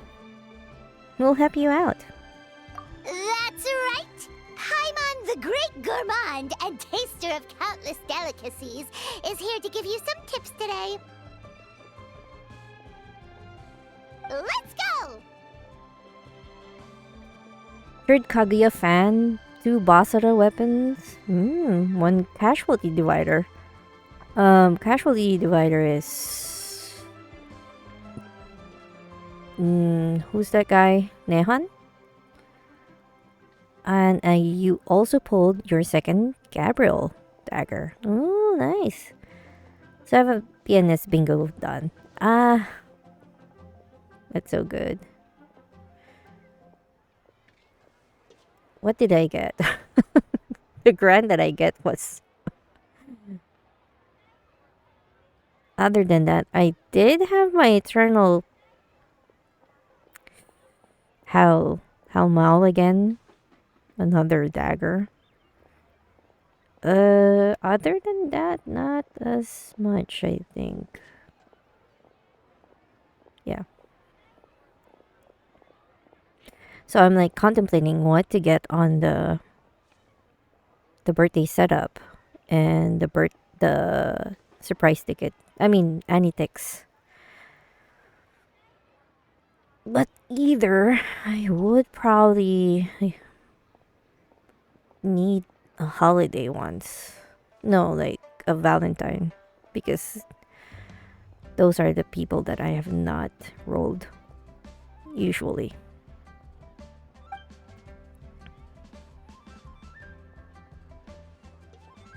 Whoa, the veggies got chopped in a heartbeat. That's the traveler for ya.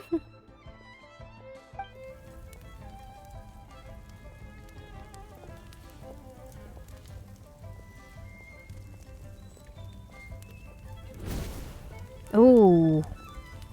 Hang on. Isn't the flame a bit too high? Oh, hey, Shenhe! Smoke's pouring out from beneath the stove!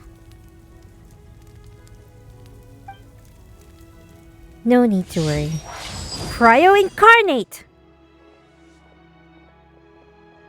Wait!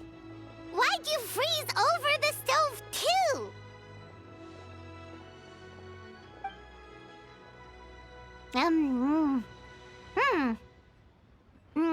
Huh? This tastes surprisingly good.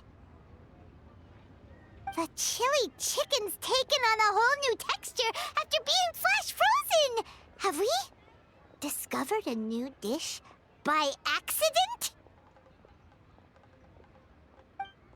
Delicious! Come try some, you two. I'm glad it tastes good. Let's cook together again sometime. Hello there. Are you open for business right now? Oh, looks like more customers are starting to show up. Guess you should get back to work, Shenhe. Yes, I'll go have a look. Sunset Red Tours. You sure a name like that will bring in clients? Aw, come on. We can work on the name later. What I'm telling you is that sending your elderly family out on tours is a thing youngsters do to show their filial piety nowadays, so they say. It's a business opportunity not to be missed. Sorry, could we order, please?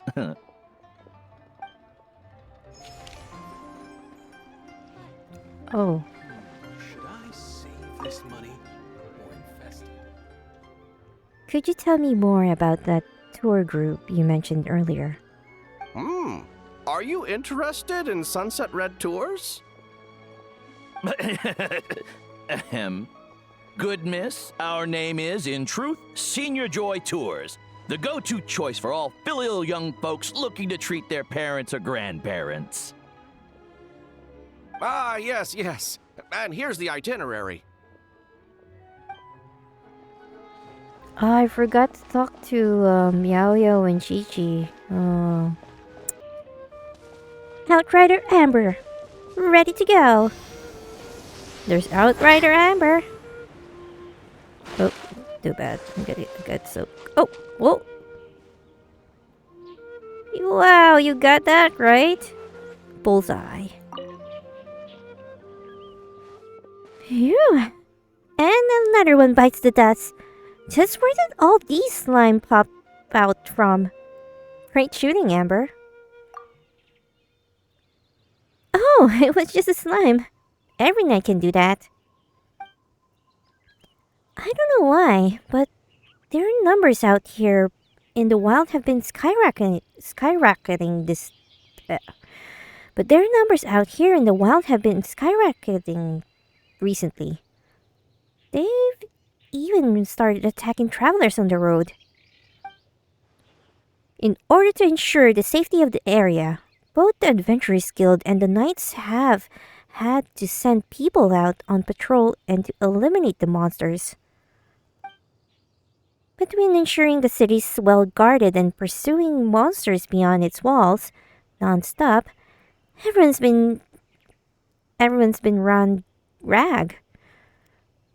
People are so tired they can barely deploy their wind gliders. But before Albedo comes up with some sort of solution, someone's gotta get rid of the monsters, right? Aren't you exhausted too? Me? I'm doing fine. After all, I'm used to fighting out here. So, I know how to conserve my strength and choose the best way to engage. We can talk more later. I've got another area to patrol. You should head back to Mondstadt for now. I'll see you around, Lumine.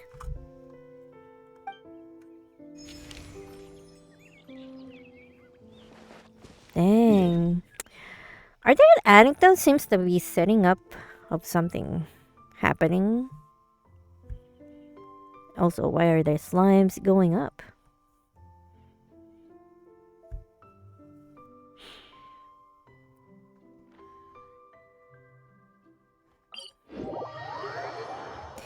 Diona, where are you? Oh, Diona and Sucrose! Nice. Oh shit, Sucrose.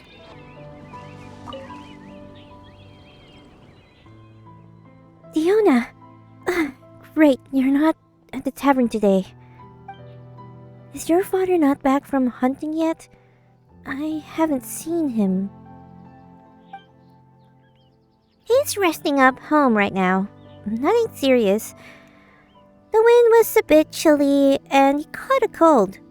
I'll take care of him.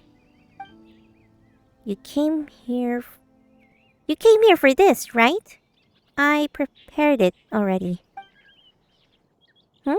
Wait. I hear someone coming. Oh, it's you. You startled me for a moment there. Oh, someone's a scaredy cat. Who's the scaredy cat, huh? Didn't you see me on the hunt the last time? But wait, no. I mean, don't you know I can catch beasties way bigger than I am? Just now was because I was just being extra cautious. Since these goods are special, okay? Are they strange alchemical regions then?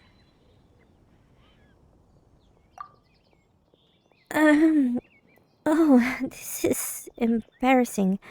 But if you're really curious, then you can have a look.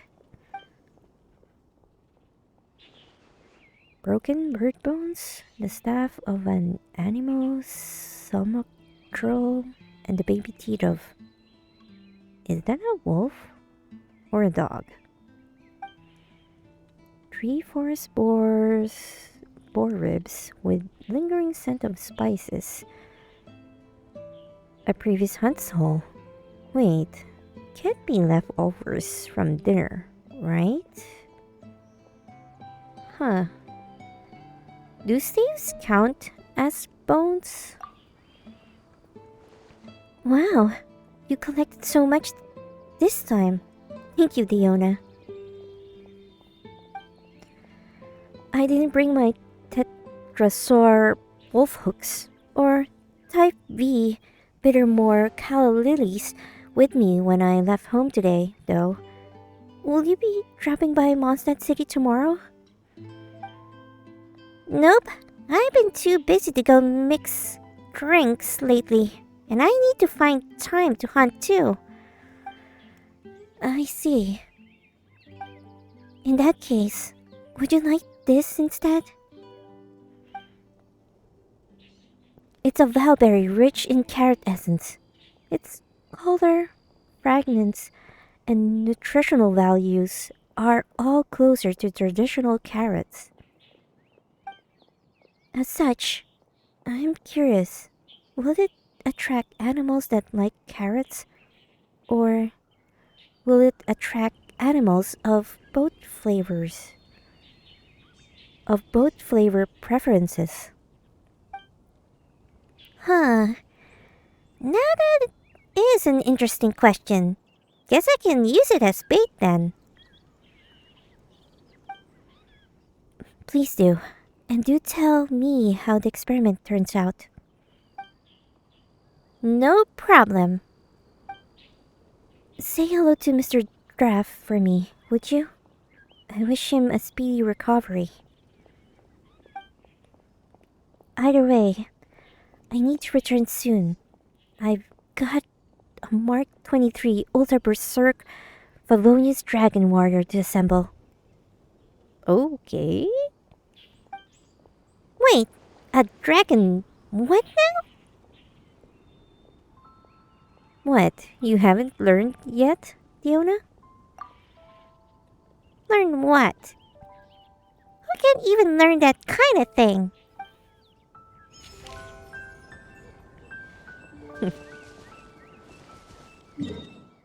Okay. Official again. Oh, the book is probably finished. Oh, there they are. Main floor line.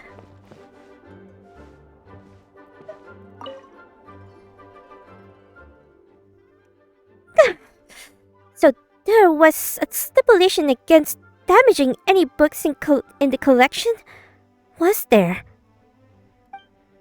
Yet has the custodian mage of tomes never been cautioned, even in all her universal sagacity, to not make a foe of the princessen?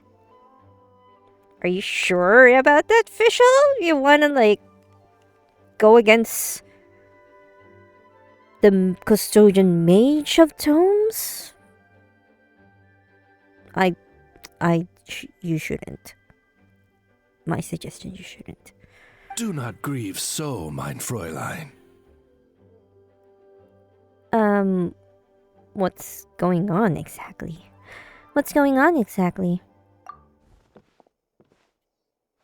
Ah, Blessed One, have you come to bear witness to this most tragic of moments? Tragic moment? Yes, indeed. For this was the day destined, the promised hour. And yet we are foiled. All has been foiled at the hands of the custodian mage. You mean Lisa? What did she do? Ms. Lisa believes that scribbling on books counts as damaging them, and has thus taken the Heilige Edikte der Verurteilung out of mein Fräulein's hands. Oh. She obstructs our royal way. An unforgivable sin. Unforgivable. And while she is quite angry, mein Fräulein's unforgivables usually end up as forgivables. She does understand that it was she who was wrong in the first place, after all. But can't you edit your own book? Unfortunately, it is rather more complicated than that. For this text was penned not by mein Fräulein, but the adventurers of the guild. Oh, so the official dictionary is about her, but not by her. Indeed. Furthermore, it now belongs to the library's collection, and as such, it falls under Miss Lisa's custody. Oh yeah, this is getting complicated, alright. Okay, let's think about this for a sec. Hang on! Couldn't we edit the text so long as we got permission from Lisa and the adventurers? It will not be hard to negotiate with the adventurers, but Miss Lisa will be trickier to handle. She appears to have anticipated this, having left the library right after confiscating the book. We do not know where she has gone. Oh. So even our cunning countermeasures have been uncovered. I should have expected nothing less from the mage who guards the universal repository of knowledge. Why don't I go talk to Lisa for you? Blessed traveler, I am thankful, truly. But do not underestimate the casualty that lies between us. As fate has promised the moment to us, so I, Fischl, the sovereign princess in the Vertalong, will make it come to pass. This I vow upon my noble name. Oh boy, here she goes again. Hear me, O custodian mage. Even you cannot defy the writ of apocalyptic destiny. The eye shall summon, and thou shalt answer. Quick, Oz, translate for us, would you? Mein Fräulein is saying that she will get Lisa to agree somehow. Oh.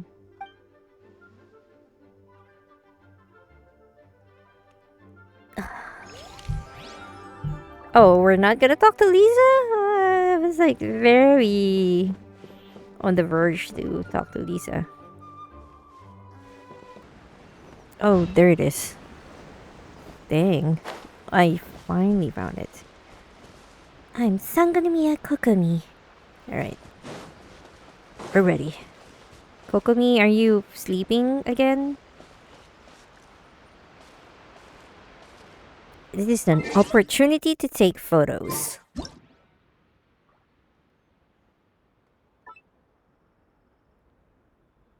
Actually, I'm very curious, why is it only Sangonomiya that's a representation of the Inazuma? Oh shit.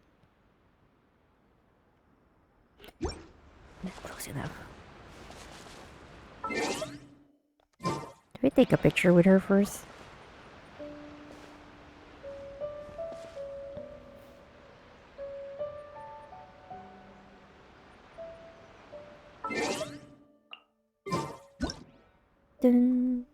No. This...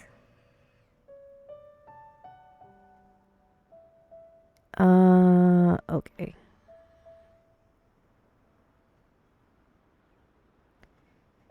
Look at...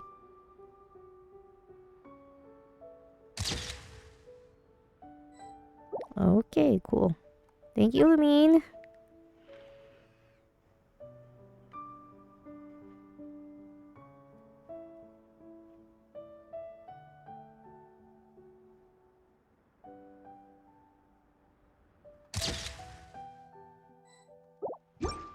Okay, let's talk to her.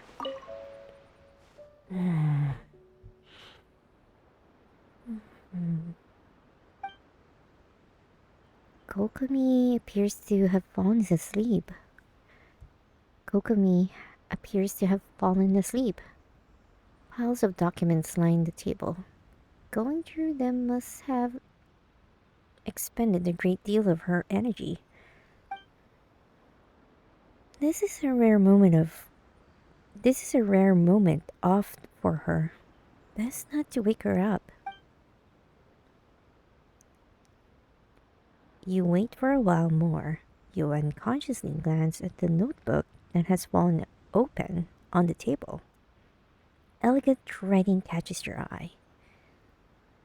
Lumine hasn't visited Watatsumi Island in a while. Energy -3. Perhaps we should find a moment when she's free to swing by and have a chat.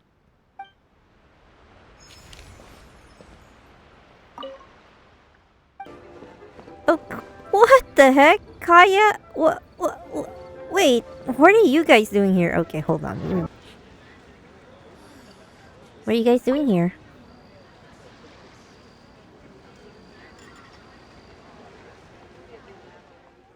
Oh, so this is what bards from Liyue are like, Kaya? That's right. Very different from those of Mondstadt, don't you think? Taking Klee out on one of your jaunts, Kaya? Miss Honorary Knight! Strictly speaking, the Spark Knight and I are here on official business, investigating the wine industry export situation in Liyue. Studying the consumptions of Mondstadt liquors requires visiting the performance venues where it is consumed. Enjoying the arts of Liyue while we're at it is part and parcel of our work. Isn't that right, Klee? Is that right? Of course it is. Just enjoy the show to your heart's content. Sure! This Liyue opera is so much fun! Classic Kaya, leading the youth astray. Why, Lumine, I see you've come to Heiyu Tea House again. Oh, are you with friends? This is Captain Kaya from Mondstadt. This is Captain Kaya from Mondstadt's Knight of Avonius. And this is the Spark Knight, Klee.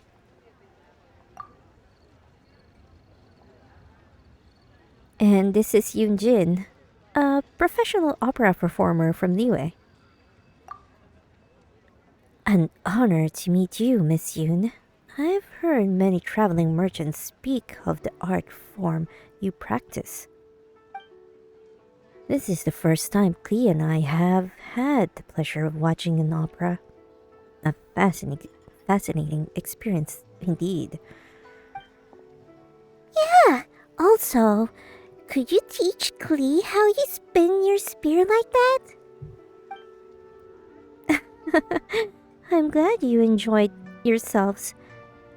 As for spear flourishes, I'm afraid they can be quite difficult to learn. Don't worry, Klee will do her best. Well, seeing how interested you are, come see me after the performance, while our troupe is resting. There are some smaller spears I used to train with when I was a child. Let me find one to teach you with. Then you have my thanks, Miss Yoon. Spark Knight Klee, do you remember what the Knights of Favonius handbook says? Yes, Kaya. Oh, I mean, yes, Captain Kaya. In that case, when a distinguished guest does you a kindness, how should you respond? Thank you very much, kind-hearted, lady who sings Liyue's opera. Lady who sings Liyue opera. You're too kind, both of you. You're here to watch the opera, so I'm sure this meeting was meant to be. I look forward to seeing you in the audience in the future, should you have the time.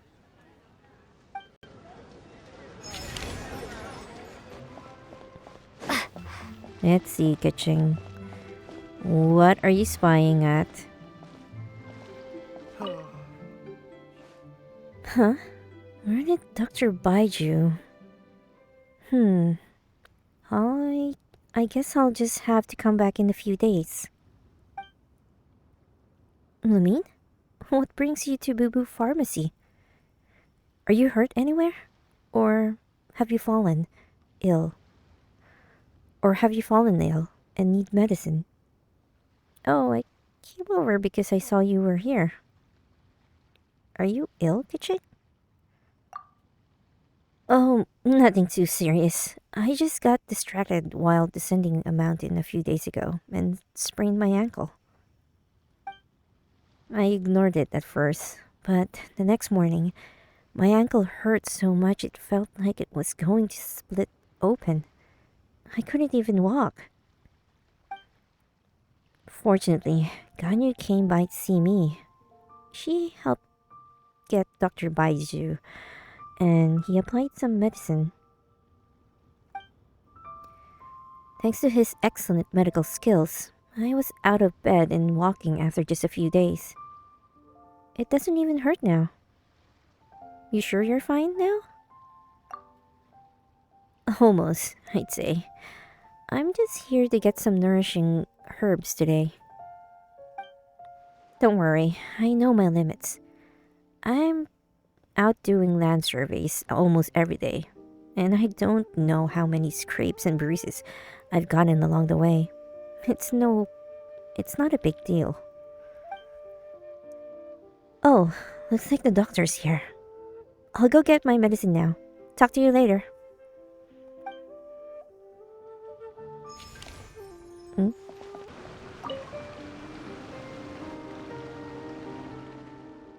Oh, Lumine, Hyman, what brings you here? Oh, Lumine, Hyman, what brings you here? We've come to see you, of course. Really? Really? You're not playing tricks on me, are you? It doesn't look like it. Great. It's been a while since we've met on Watatsumi Island, hasn't it? We've missed the Watatsumi Island life as well. This place is so beautiful, and there's so much good food to eat.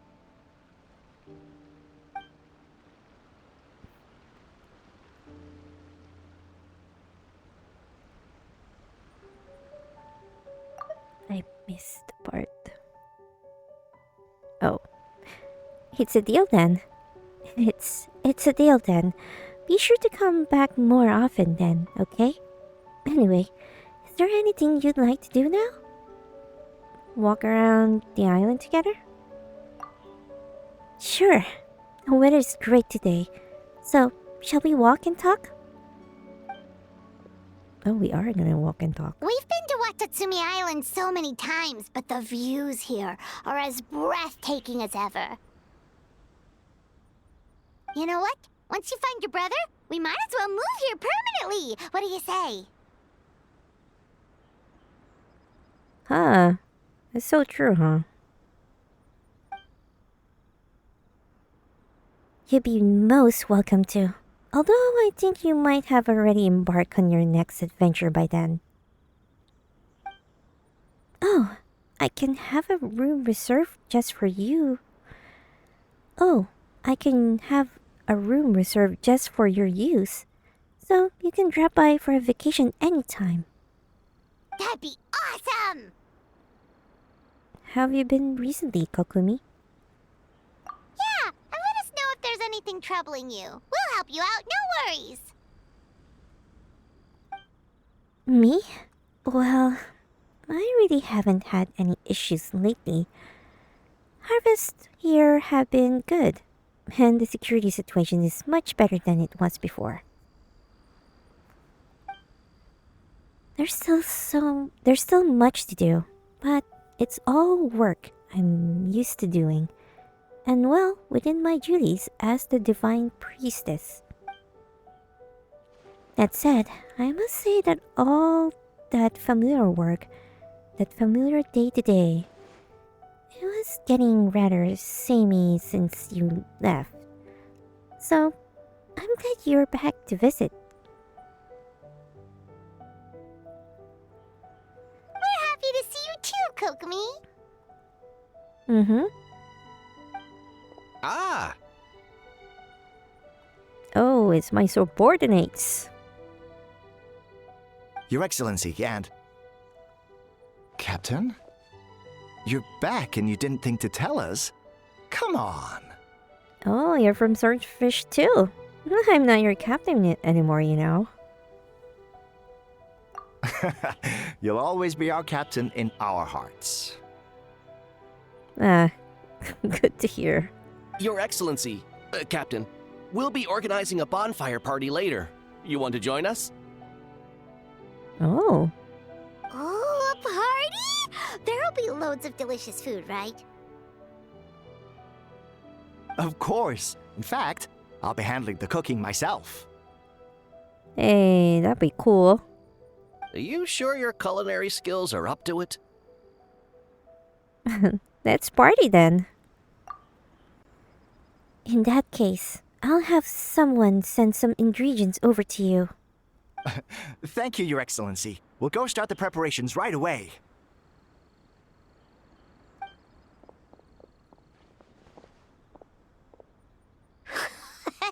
Looks like you're still pretty popular, huh? They all perked right up when they saw you. Well, I do recall that you first earned their respect by proving your strength before becoming captain, despite having the letter of appointment.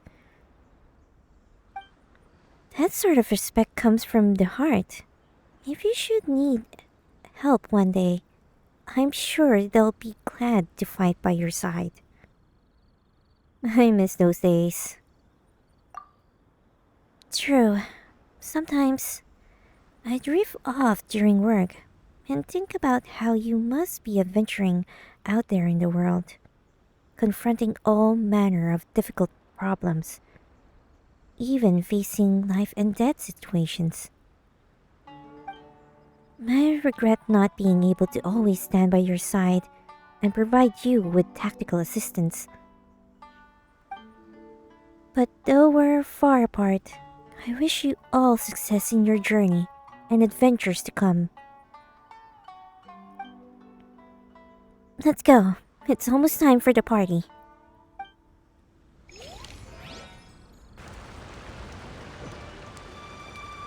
Oh, we continuation. That's so cool. Time to start the party. Nobody's going home sober, you hear me? Nobody. Woohoo! Oh, she's... Whose turn is it to sing now?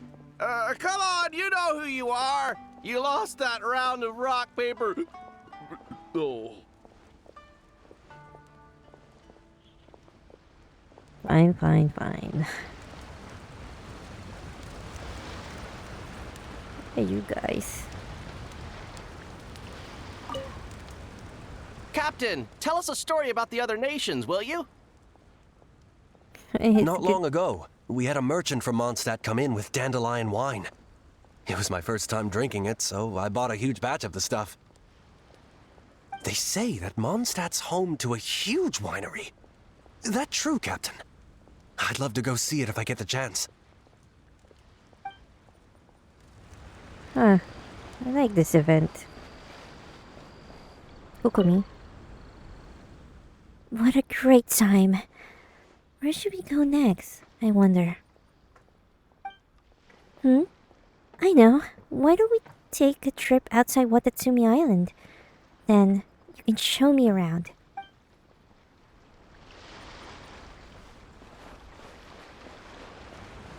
Wow. So cool that they included these guys as well. Right. That's pretty cool. Good to see the swordfish number 2 squad. It's still alive and kicking and getting some party. Do you wanna? Oh, official! Let's go, official.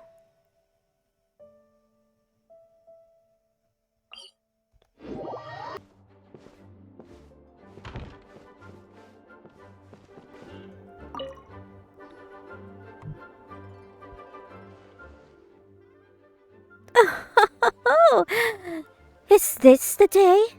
Has it come at last? Mein Fräulein, the text has been proofread again, per your wishes. Oh, glorious revelations of the Amanachrite! In the princess's name, shine forth your light and fill the earth with your radiant glory. Hey, official. Huh? Oh! Greetings, blessed one. Today is a joyous day indeed. You certainly seem like you're in a good mood, Fischl. Is the issue with Lisa resolved? As one might have expected of a mage who guards hidden troves of knowledge, she knew well, far better than most mortals, of the consequences of defying fate. Thus did she come to her senses and submit the Heilige Edict of the Vartelung into my rightful keeping upon hearing the distant summons of the Amanachrite. And that's all that happened? Come on, Fischl. It's okay to admit that you had to ask her nicely. Mm-hmm. Mein Fräulein speaks truth, in fact, with the sole qualification that Ms. Lisa handed over a fresh copy of the text. Oh? As it turned out, she left the library to seek the opinion of the Adventurers Guild, and also to print a new copy of the manuscript. Ah. Thus, we could make what edits we needed without damaging the copy that is in the library's care. Ah, so that's what happened. Paimon knew Lisa always liked you, Fischl. She'd never make things hard for you just because. Indeed, even I, who espise the casualties of 3,000 universes and witness the dying of 1,000 worlds, must confess a measure of respect for her virtuous reason.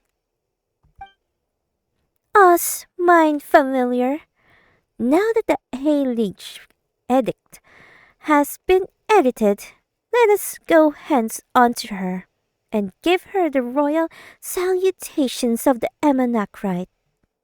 As you wish, mein Fräulein. Looks like we'll be able to read the book today. Oh, blessed one of mine! Did I not say that a cord that binds us is as the dawn and its light, intertwined? Now then, I present unto you the promised fruit at the destined hour, the great revelation of the Emanacrite, the Helix Edic de Vatalang. The spiraling depths, the secret thoughts of the gods, the prayers of the end, all such answers may be found on this sacred tome of everlasting night, and it is yours to peruse. Be enlightened and dance with joy. In the name of Fischl von Lefoster, Narfridort, I... Mein Fräulein, we must be going.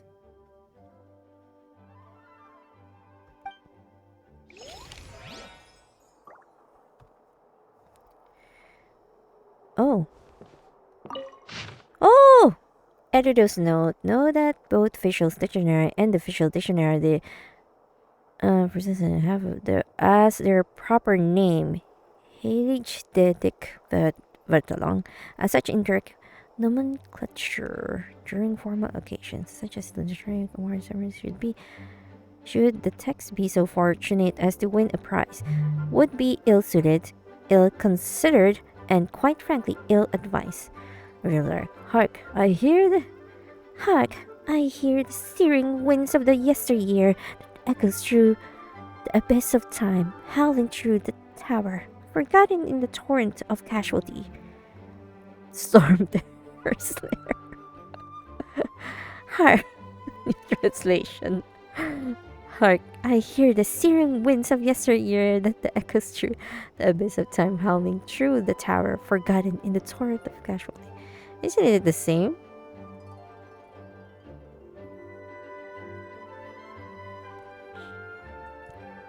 Original text. An unforgivable sin, simply and irremissibly unforgivable. I am angry, but I shall forgive you.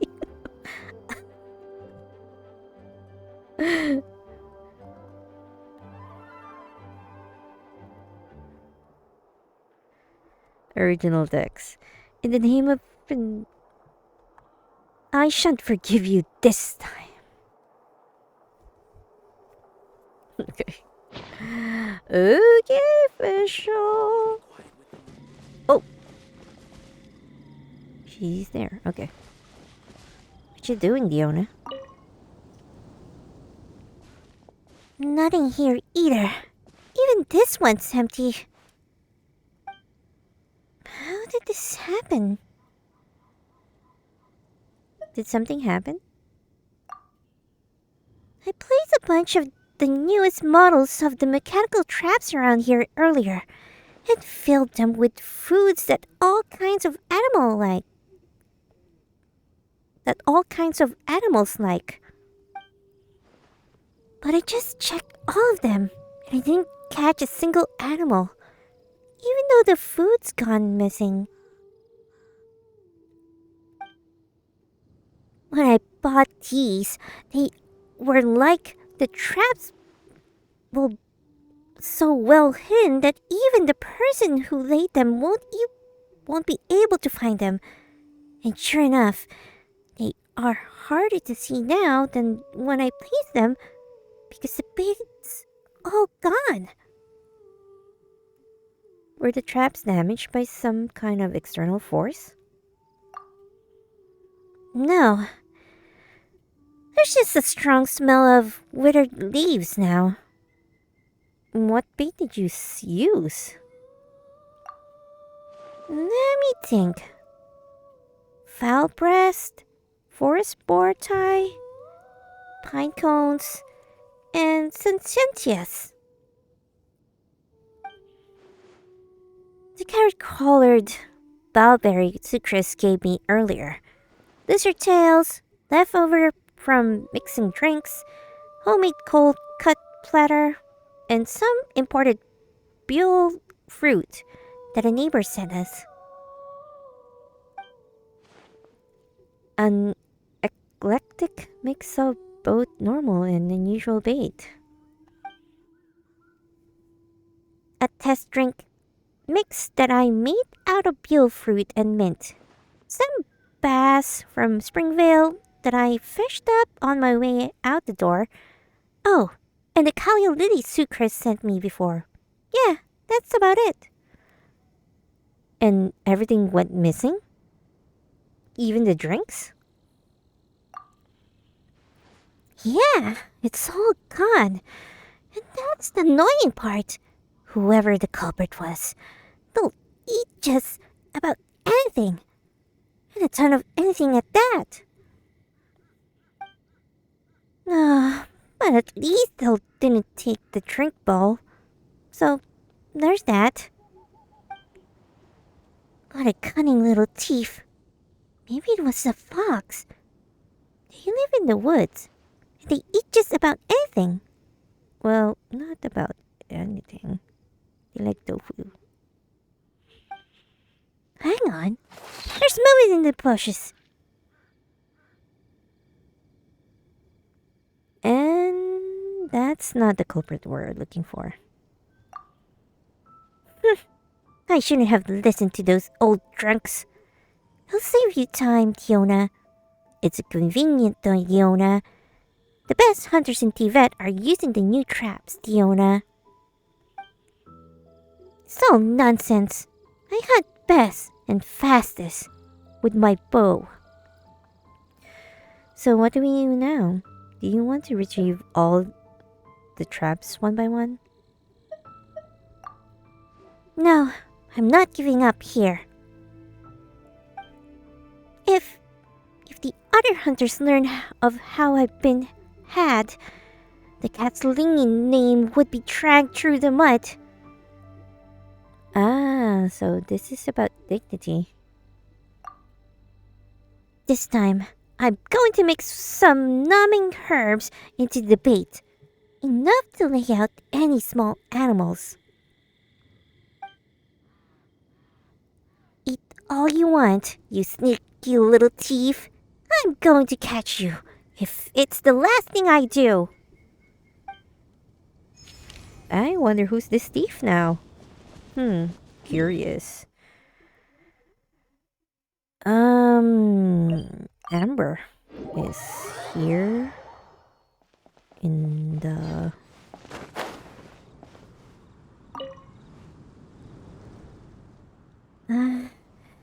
This breeze feels great. I'll just rest here for a bit.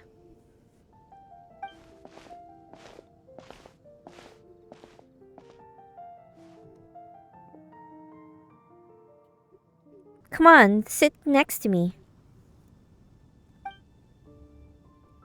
This is probably the highest point in Mondstadt City. Look at that view. Beautiful, isn't it? There's so many people in the square. I can even see Margaret talking. I can even see Margaret taking a walk down there. It's only on days off like this that I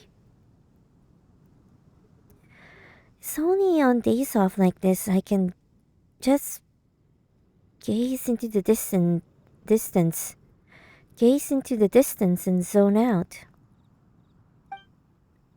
Usually, I'm either taking off from a landing here in a big hurry. I'll make sure you get enough rest, Amber. Well, I am a Knight of Favonius. Helping everyone who lives here is my duty. As long as I can help solve the issue, no matter what it is, I have an obligation to assist. As long as I can help, anyway, that's our #1 outrider for you. Huh? Oh, stop it. You're making me blush. Lots of knights and others from the Adventurers Guild work as hard as I do. If not harder. Lots of knights and others from the Adventurers Guild work as hard as I do, if not harder. But I'll do all I can, the best I can, as long as it's for Mondstadt. Huh? Hang on. Why is Margaret run... Huh? Hang on. Why is Margaret suddenly running off like that? She's shouting something too. Huh? Whoa, she's chasing someone. A thief, maybe. You wait here. I'll go help her. We can't let someone like that get away. Hey you! Stop right there!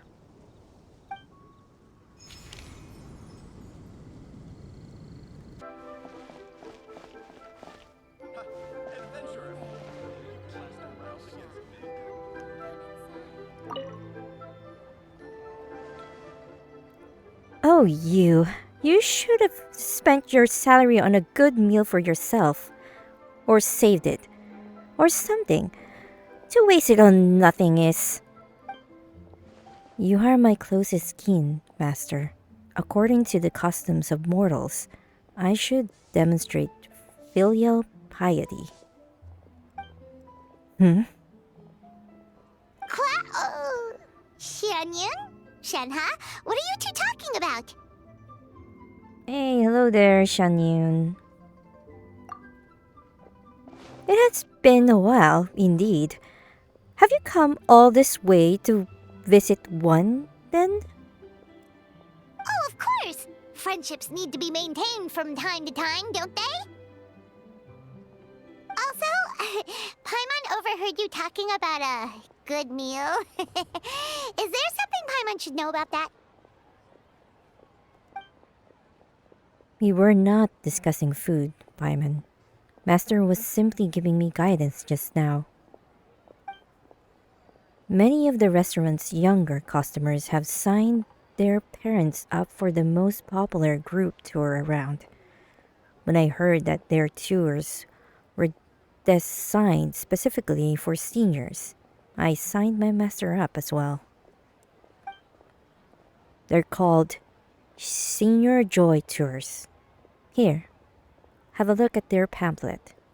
O'er mountains tall and rivers wide, come see Lila's wondrous sights.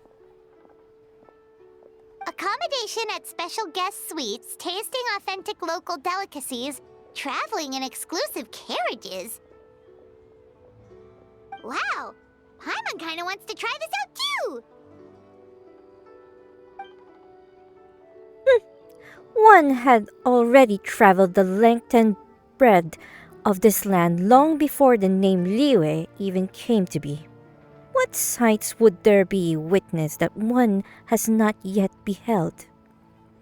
Also, a trip this luxurious couldn't have been cheap, right?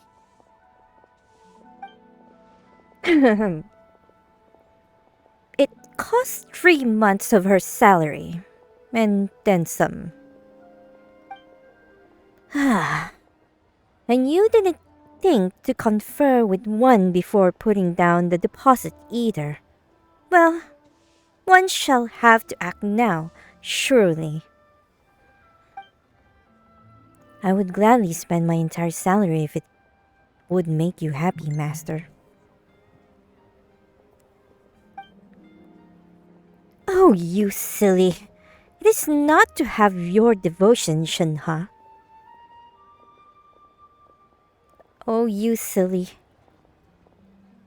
It is enough to have your devotion, Shenhe. But now that it's come to this, Shenhe, let us... Understood. I'll cancel the registration on your behalf, Master. Huh? Huh? You're right, Master. I was too impulsive. The tour group manager was very convincing, but I'd rather listen to you, Master. I'll find him and cancel the registration as soon as possible. Wait, haven't you paid the deposit already? But right, leaving the matter of getting the Mora back aside, it would be such a hassle. It's no trouble. The manager promised me that costs would be refundable. I will try my best to negotiate with words. And if an altercation occurs, that will only make things easier. What? You... Forget it. Go, do what you must. The hour grows late. I shall return and cook for Shuryu. Uh-oh. What do we do? She's mad for sure. Come on, we gotta think of something. Hey!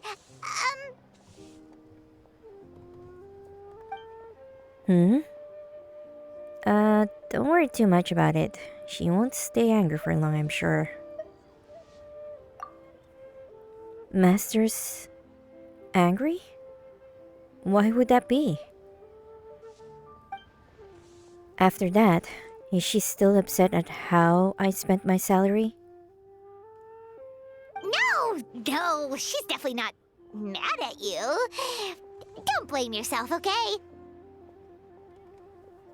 But even though she said she didn't want to go, she's really proud of you anyway. You should have seen her smile while we were chatting. Any wider and it would have split her face in two. She's probably just disappointed because she was looking forward to this trip. And it went up in smoke. Well, it's not yet on smoke. She still hasn't canceled it, you know.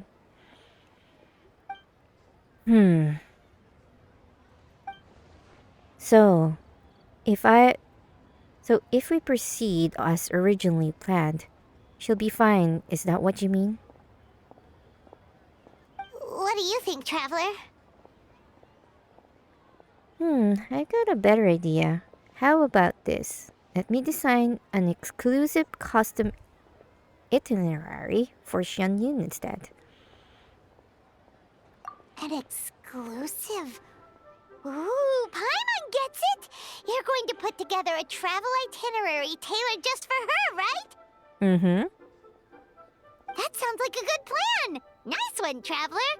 Oh, and what do you think, Shenhe? You're the experienced one here. I trust your judgment. Just leave it to us! She's the world-famous traveler, after all, and Paimon's her super awesome guide.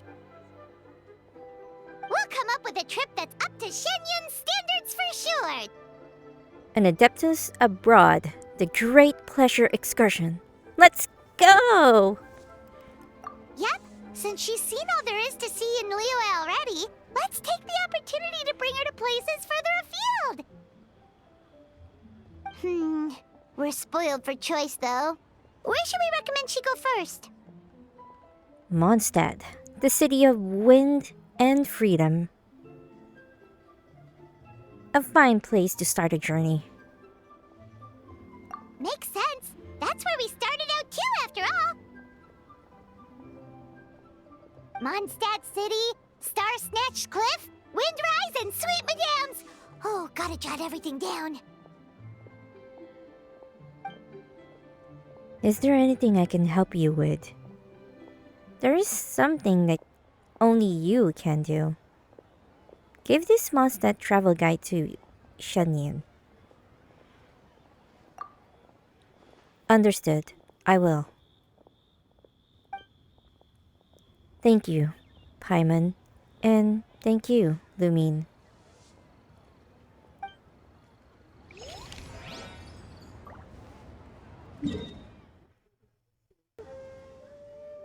The grass did spring and sprout in you, and heaven and earth both verdant grew. After the rain, the wind blows gently, and the clouds are light, looking out over the horizon. One's heart is opened wide. And then, Should one happen to meet an old friend, well, there could be no better day than this. Would you agree?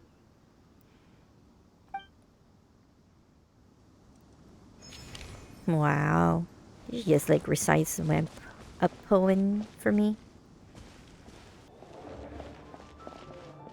Venti, why are you here at Catstill? Aren't you allergic to cats?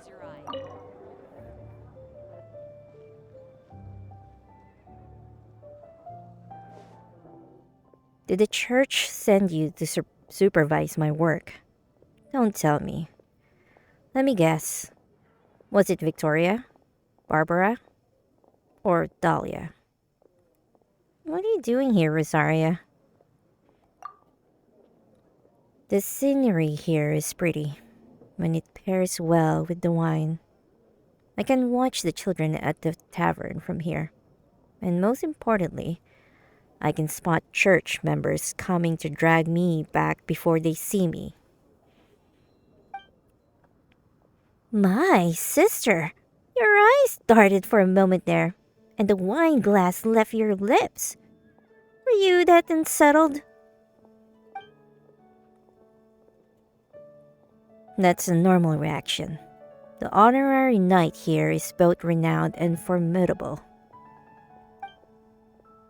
I've been absent for a good while today, so it wouldn't be surprising that Victoria's gotten fed up and sent her to catch me. I'll come quietly, don't worry. Just how much work have you been skipping exactly? I took off right after morning prayers.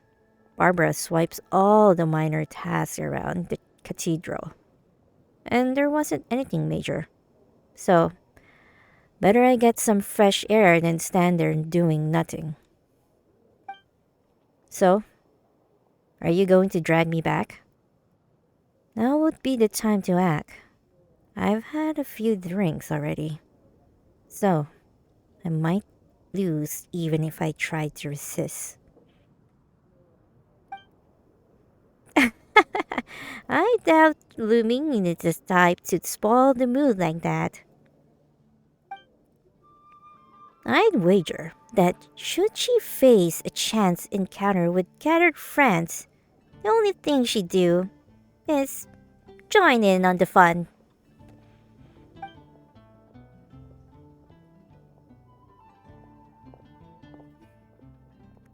Come, how about a drink with a little less ice?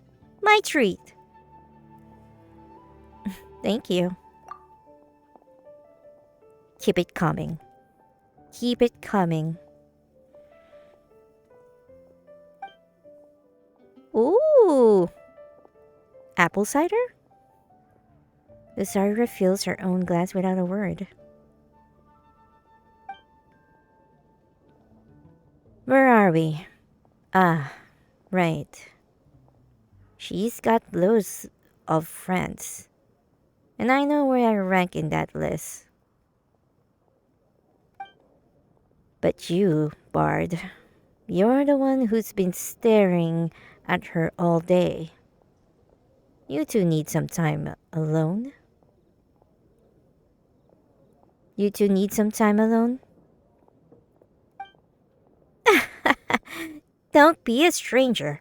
I'm just observing the varied expressions on an old friend's face. Just like you. We don't meet like this often. How about a toast?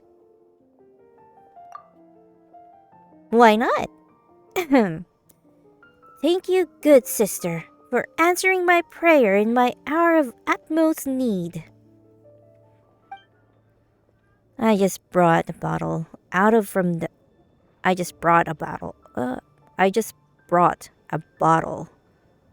the tavern. No need to thank me. But in doing so, you kept everyone in good spirits. That's not something you can put a price on. As the beneficiary of that sterling deed, I would very much like to toast you on this most beautiful day. To our nameless sister. Thanks for the reminder. In that case, I shall toast the Animo Archon. A devout follower of Barbados, indeed. To Lord Barbados. To every free life lived under the sun. To our precious days of freedoms. Cheers! Cheers! Cheers! That's a very nice scene. Okay. What are you guys doing? Thank you, Master Jean. I'll keep that in mind. Good. Now do it again. I'll help correct your movements. Ah. Galebraid!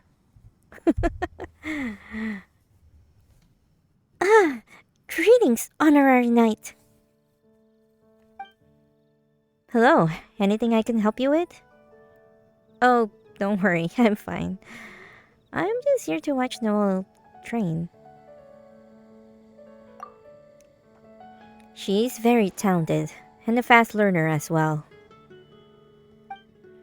Although our weapon of choice isn't exactly the same, there are always shared principles in swordsmanship. All I did was give her a reminder or two, and she immediately understood. All that's left now is to remain patient and practice diligently. With your intuitive understanding, Noel, techniques like this shouldn't take you too long to master. Just do be careful while practicing, alright? If you want to do weight training, you can tie the loads to your wrist. That way, some accidents can be prevented even in the event of unexpected disassembly. I'm sorry. I'm so sorry, Master Jean. I won't toss my sword into your office again. I promise. It's not what you did. It's fine. Don't worry. And in any case, after you spent all that time cleaning yesterday, everything is completely back to how it was. But the sword is still stuck in your office ceiling, and it's too high up to easily pull out. Oh, that. Well, we can just leave it there for now as interior decoration, I guess. That's funny. Oh, I need to talk to them again. Alright, let's continue, shall we? Yes, Master Jean. I am curious, but I'll check that later. Okay, Leona, let's go. Ah, Razor. I bet Razor was the one who's taking her stuff.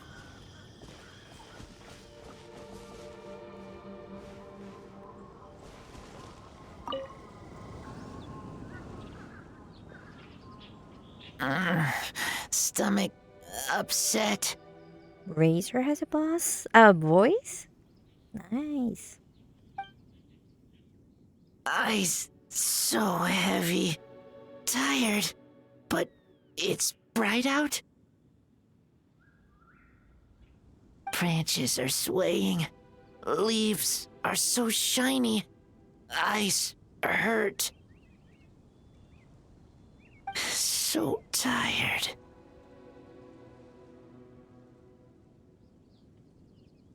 Hey, Razor. Razor, are you okay? Quick! Have him drink this!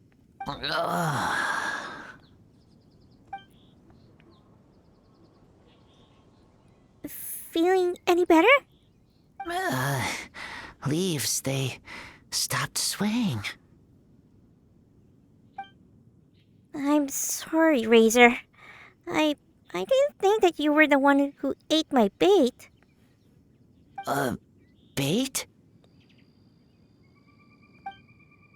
Yeah, my dad's only just recovered, and I wanted him to get some more rest. So, I've been using new traps to hunt. Did not know. Those were traps. Thought they were gifts. From Springvale. So, I took. Cold cut platter, very good. Drinks good. Carrot flavored valberry, good. Calla lily, vegetable. Gave it to my friend. If I may, which friend are you referring to? Bennett.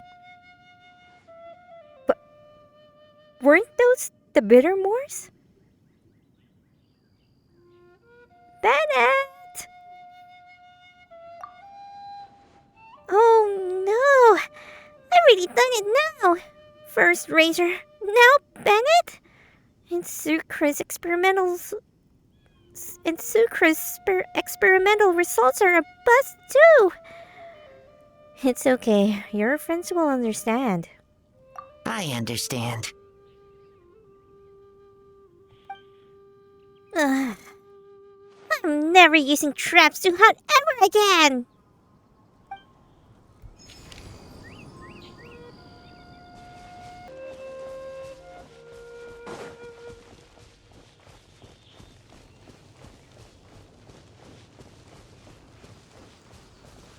Hey, Shanyun. Peace prevails throughout the land, and all things are made new.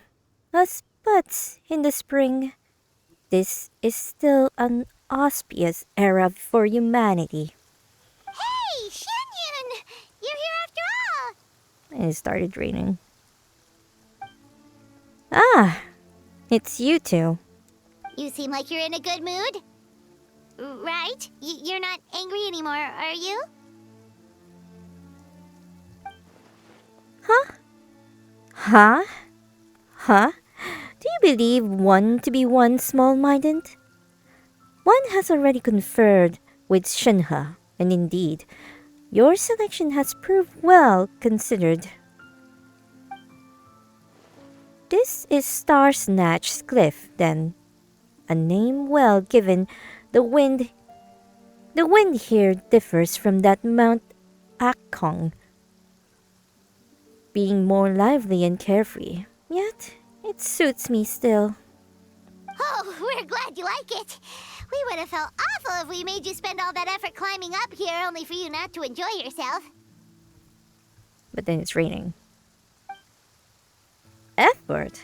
One soars upon the wind and sees all for leagues around. It was but trivial to seek this place. And were one to begin climbing from the foot of this cliff, would have been but a short way up by winged foot. Hardly what one might call effort. That's true. Paimon almost forgot that she's a big illuminated bird. What insolence! One's ears are exceedingly sharp as well, thank you. What Paimon means to say is that we're no match for your super duper adeptal powers. She can attest to that. It was a tough climb to the summit the first time we came here. Things weren't easy for us back then. No need for such modesty. The past is past, not the present. One has never misjudged, or do you claim that, even with prodigious talent such as yours, scaling this cliff would not now be nigh effortless? Well, when you put it like that... Speaking of, why are you alone? Paimon thought Ganyu, Shenhe, or the others might come along with you.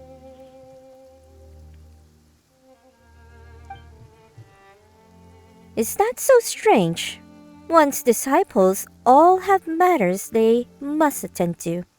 Even Shuyu, at her age, trains hard, knowing that time is of the essence and is not to be frittered away. Is not to be frittered away. In any case, leisure such as this is most gladsome. One has always gone where one pleases, after all, and one is both pleased and at ease when alone. You really are like one of those wandering heroines from the stories. Really now? In that case, I trust that you're familiar with this Fontanian camera.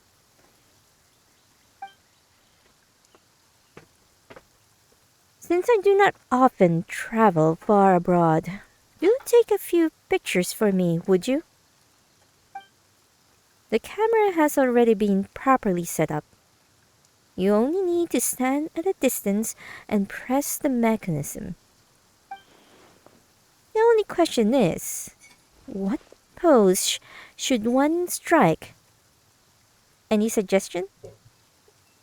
Try a cool pose, like a heroine, of course. Just stay relaxed, like you usually are. It's more genuine.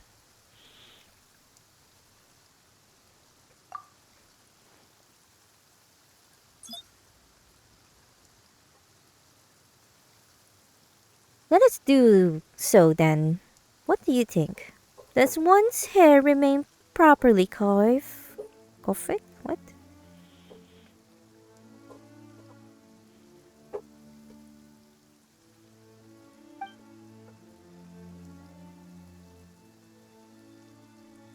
Let's roll with a cool pose then instead.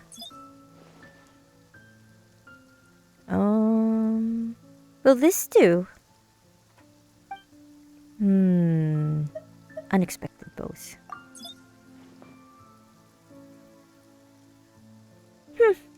As it should. I like the...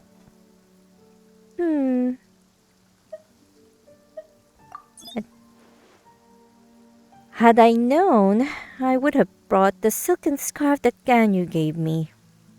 How about this then? Against the wind? How about this then? Against the wind? Okay, hold that pose. I'm going to press the shutter. Indeed, one is ready.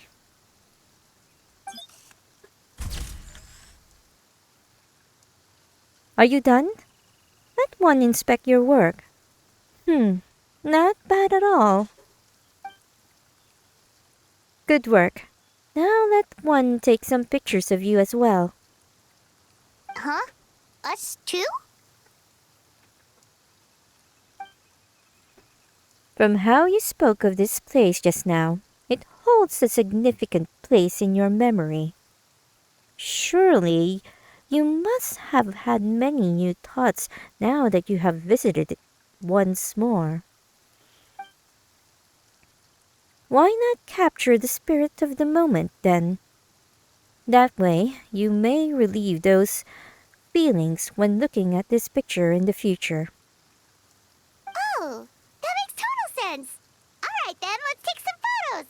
Thanks a lot, Shanyan.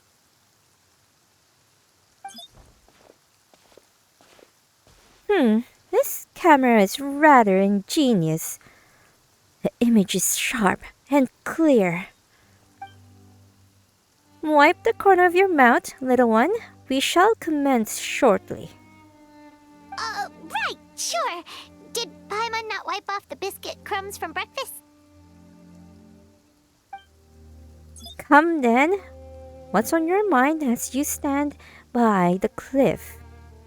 How do you feel? Very happy. The time I fell to the bottom after running out was nobody close to mine. So, oh my God.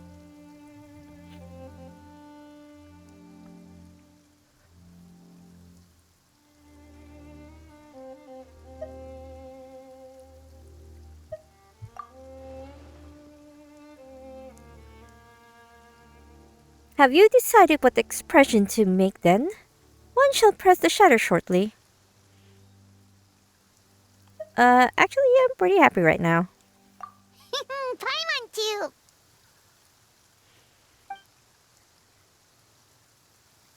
Alright, this will do.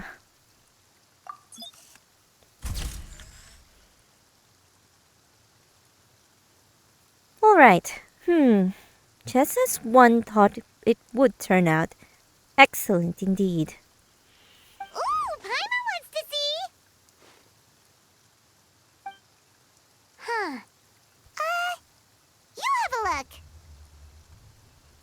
It's not exactly what I imagined. Where's all the scenery?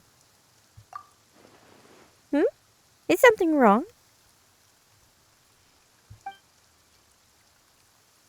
You traveled all over Tibet for years on end, and in the process, even its most wondrous sights may have grown mundane.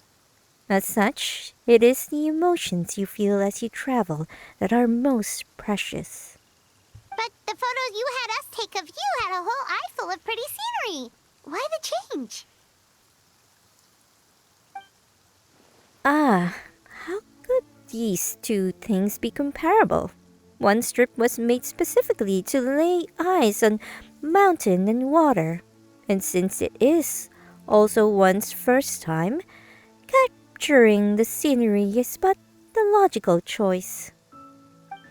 Moreover, how would those two old fossils know where one has been without ample visual evidence? They are not the only ones who know how to go gallivanting. How to gallivanting behind one's back. They're not the only ones who knows. They're not the only ones who know how to go gallivanting.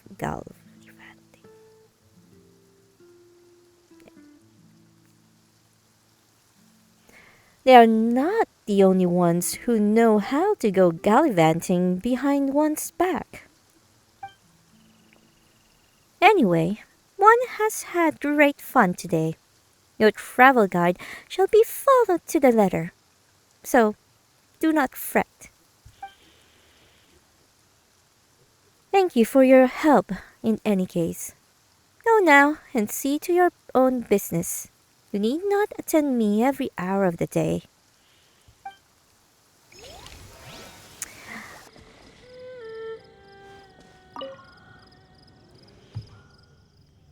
Okay, alright. No need to bring this up again. But this is an emergency. If this doesn't work out, I'll ask my aunt for help. You mean Miss Shunha? No, please don't drag anyone else into this. Otherwise I run into trouble? Lumine, you... well, what perfect timing you have. You're here too, Chongyan. I fear this affair is a bit more complicated than that. Do you still remember the novel that I wrote under the pen name Shenyu?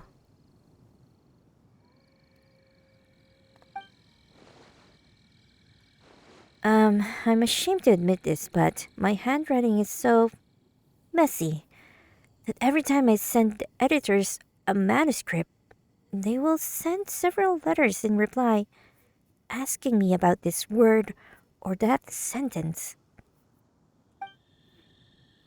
Correspondence like that takes too much time, so the editorial department and I agreed that I should try to finish a few days early. After I finish, I submit it to the department and have an editor retranscribe the text for me. Then it is handed over to the other editors to print and publish. Sounds like quite the ordeal. Indeed. I also feel pretty bad about the whole thing. So, I often send them snacks as a token of my gratitude. But then, I received a letter from them a few days ago. As it happens, the main editor has suddenly fallen ill, and now there's nobody else that can do the transcribing. Wait, with such well-staffed department? Only one of them can read your handwriting? Yes. Really? Seriously? Just one of them? Your writing truly is a lethal weapon in of itself. Please, don't make fun of me. So how's Jong Yoon's penmanship? See? That was her first reaction too. No. Absolutely not. Stop bringing that up. Wait, does that mean that Jong Yoon's handwriting is also... Not at all. His writing is lovely. If anything, his talismans look better than my prose. Then why didn't you ask him for help? Well... I told him that as well, and he agreed to let me transcribe his work at first. But before I could copy more than a few sections, Shincho suddenly grabbed me by the shoulder and began shaking me and telling me to stop. For a moment, I wondered if my penmanship was terrible or something, but he suddenly blurted, You, just transcribing is one thing, but why did you have to suddenly start reading it out loud as you wrote? Well, I think your writing is excellent. The narrative is interesting, and each character even has their own catchphrases. Catch poems? Anyway, I couldn't help but read it out all aloud. Especially when the heroine named the Flying Fox took the antidote down the mountain. You wrote a poetic header for that one, too, didn't you? As I recall, it was... Clothes stained with wine and mortal sod, unwelcome in sword realms, the world... What? Clothes stained with wine and mortal sod, unwelcome in sword realms, the world she trod. Did you? Jong-yoon, please, just stop.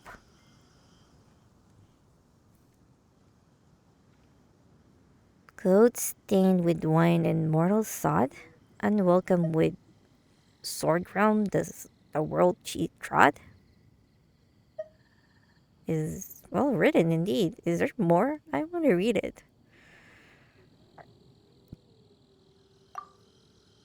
That said, while the story itself is good, it's also quite complex. I found myself failing to understand a lot of the details. For example, why the drunken sage suddenly agreed to help, and how the 13 blades of the drunken sect that belonged to him were stolen. It all sounds very interesting. Right? Shinjo writes amazing novels. And he also penned quite a few excellent short stories besides, such as... Wait. Why is your face so red, Shincho? His young energy seems to be surging too.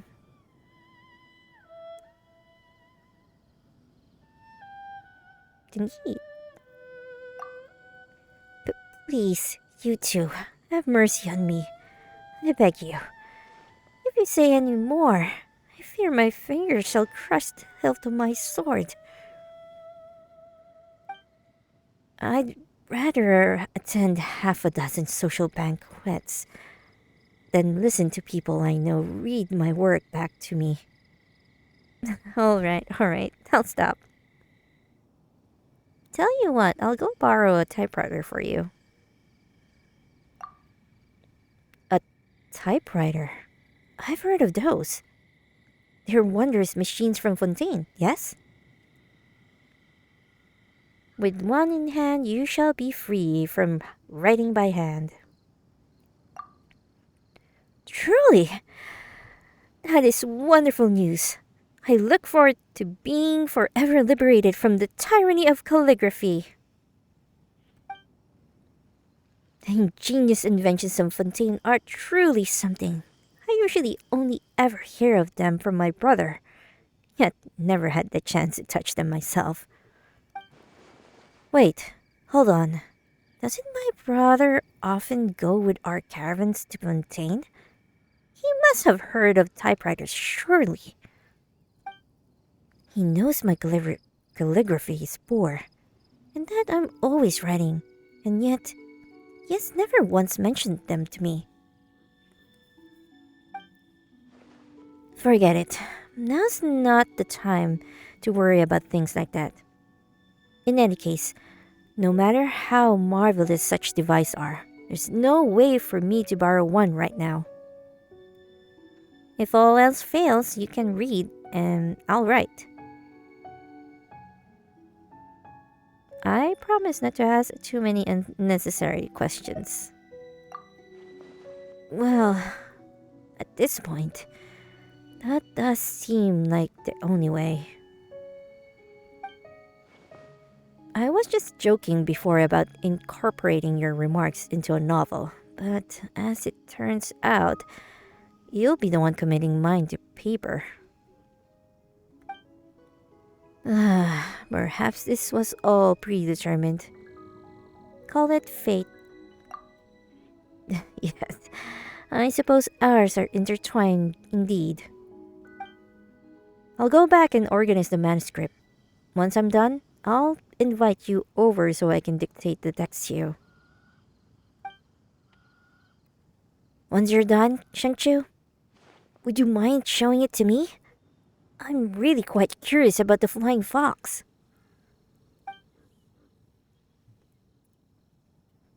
Chongyun, please, spare me already. Are you hiding there? Are you like, oh, well, I'm not gonna kill Timmy's birds. Don't worry, Shanyan. Hey there, Shanyan! We meet again! Quiet, now. What is it? Be sure that you do not scare yonder pigeons away. One has awaited them here for quite some time. Failure is not an option. Oh, do you also want to have some grilled fowl? A preposterous notion. One has never taken an innocent knife, nor shall one start. It is a photo-taking opportunity that one seeks here. Sorry, Paimon was overthinking things there. Let me give you a hand. It's a good thing we didn't kill the pigeons. Sure, your abilities are most worthy of confidence. Do bear in mind that you must catch both the giant fan blade mechanism and the pigeons on the bridge in the frame. Hardly a challenge to you, one trust. Not a problem, shall we? Now then, what pose should one strike this time? One that could dazzle anyone who sees it.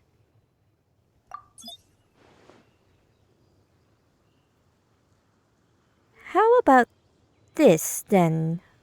Are the fan blade mechanism and pigeons within the frame?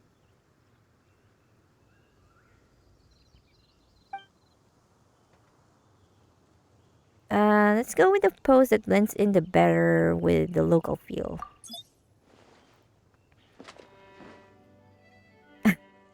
That's cute, actually. One has observed the soldiers outside the city doing thusly.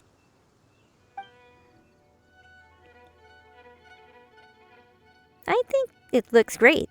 Ready? I'm taking the picture. Go ahead, then. Done, then? Let one peruse the results. Well done, as always. So, where have you visited recently? Not long ago, one followed your guide to Windrise. Fields verdant and lush. A giant tree surrounded by the winds of wisdom. Truly a blessed place. Oh, we wrote all about the spots that we've been to that we thought were awesome. Windrise is a great place for a nap too, since it's nice and cool. As for the rest, they have been captured on camera. Here, have a look. La Paimansi! La Paimansi!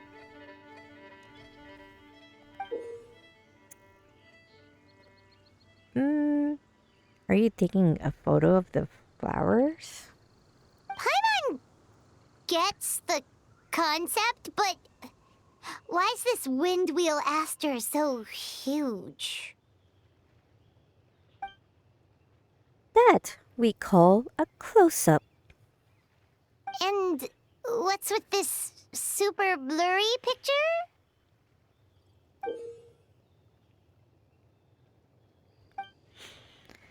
An artistic conception of one's masterful making. Oh! Okay, anything else? One has also sampled the delicacies of Mondstadt City. Ooh, that's making me hungry. This looks good. Ooh, now this one looks great. The deliciousness is just oozing out of the picture.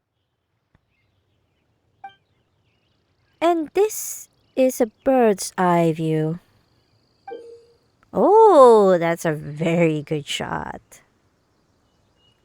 Great, good one, Shanyin. Whoa! How did you even manage to take this picture? One needs only to fly into the clouds, of course. A trivial matter. So it really is a bird's eye view. Looks like you got a lot out of this trip and enjoyed your time here. Indeed, a foreign land though this was, your guidebook ensured the smoothness of my travels, with many a pleasant surprise. Now then, one still has a leisurely stroll through the wilds, and while daylight yet lingers. Do not fret, one has your text on hand yet.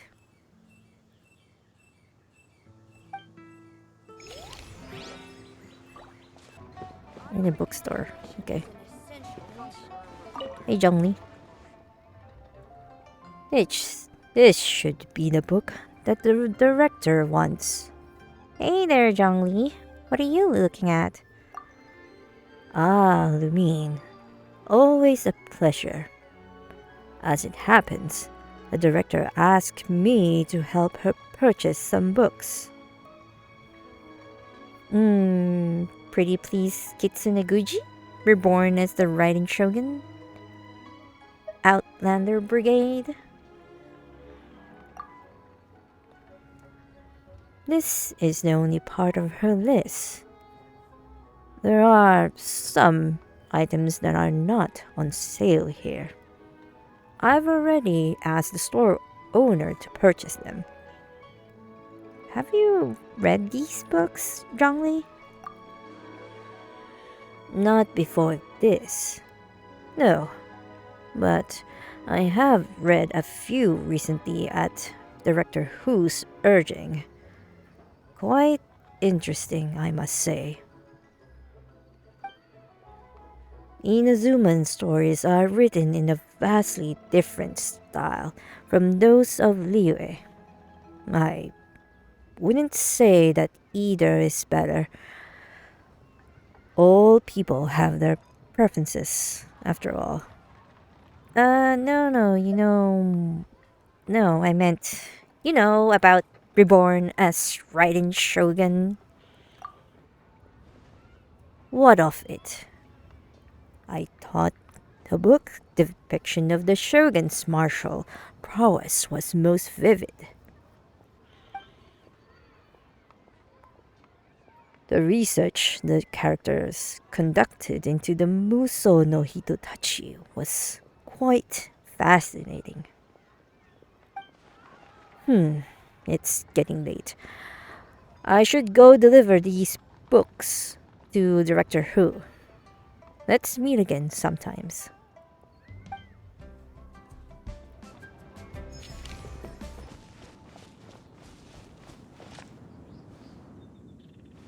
Watch out.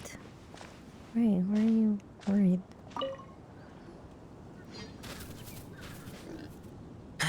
Prey escaped. No dinner today. A most fortunate young lad you are. One hopes you were not frightened. What's your name? Where do you live? Why are you out here playing in the wilds all alone? Despite your tender age, why are you out here playing in the wilds all alone despite your tender age? Do you not know what would happen? Were you to be accosted by wild beasts? My name is Razor. Home is here. So many questions to answer. Hard. Poor Razor. You are no child, yet you struggle to speak. A tragic past that few may unravel surrounds you. Mayhap. Truly lamentable. Hey, we meet again! So this is where your walk took you, huh? Oh, you're here too, Razor! This is Miss Xianyun, one of our friends from Liyue. You know this child. We do. Friends. Yeah, we've known each other for a really long time. I saw this child crouch by a forest boar without an attending adult in sight. Monsters were roaming not far away, and the howling of wolves could be heard constantly. Truly a harrowing sight. If anything were to happen, one cannot bear to imagine. So, it sounds like you chased the boar away then. Feels like there might be a misunderstanding here. Oh, Razor must have been in the middle of hunting. He often catches forest boars around Wolvendom. You don't need to worry about him, Xianyun. He's really strong. It'll take way more than that to hurt him. Isn't that right, Razor? Yes. Claws are very strong. Very good at hunting. What? Hunting? Absurd. A youth of your years should spend their days growing up without worry, in the care of family. How did this... Well, Razor was actually raised by a wolf pack, so he's learned to hunt, sleep, and live out in the wild, just like them. But don't worry, they absolutely do treat him like family. Not only must he hunt on his own, but he eats and sleeps in the wild too? That simply will not do. He's still a growing boy. It is time to commence my return journey. Child, you shall come with me to Liyue Harbor. Whoa, hold on, Chanyun! Leaving the rest aside, I shall ensure that you are fed and clothed. You seem quite physically capable as well, so in time, I shall also teach you how to defend yourself. No, save me. Poor Razor. Uh-oh, did Paimon's mouth just make things worse? Hey, Traveler, you're up. Actually, everyone in Mondstadt treats Razor very well. Really well. Razor himself loves living like this. Mondstadt, lots of meat. So much that stomach gets round, full. Friends and Lupacol are there. Very warm. Very important to me. Oh, poor Razor got his stole away. Yeah, I know. Shanya's stealing him. Teacher said that place where you feel warm is home. Teacher? Child, do you mean to say you have a master then? Teacher teaches me to talk. Tiring. Difficult. But I am trying. Oh? So your master also teaches you the art of communication then? A teacher is like a parent. I imagine then that their intent was to let you hone yourself alone. And it is true, the more a chick is cuddled as they grow, the greater the risk there is that they may not be able to fly on their own once they leave the nest. In this, I suspect that all who teach generally share the same concerns. I only hope that you will come to understand your master's intentions sooner rather than later.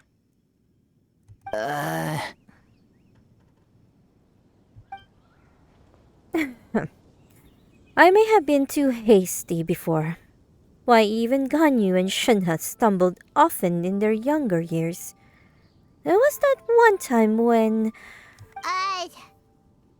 Public service announcement! Razor's hungry. Am I? Yeah, of course you are. Didn't the forest boar get frightened off and all? Not to worry. This is a simple matter to resolve.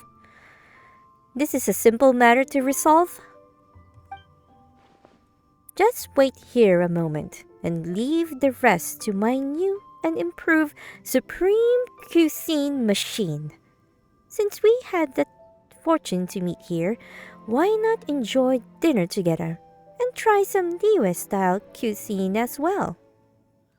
Say yes, Razor. That machine thingy makes super delicious top-tier stuff that only Adepti get to eat, you know?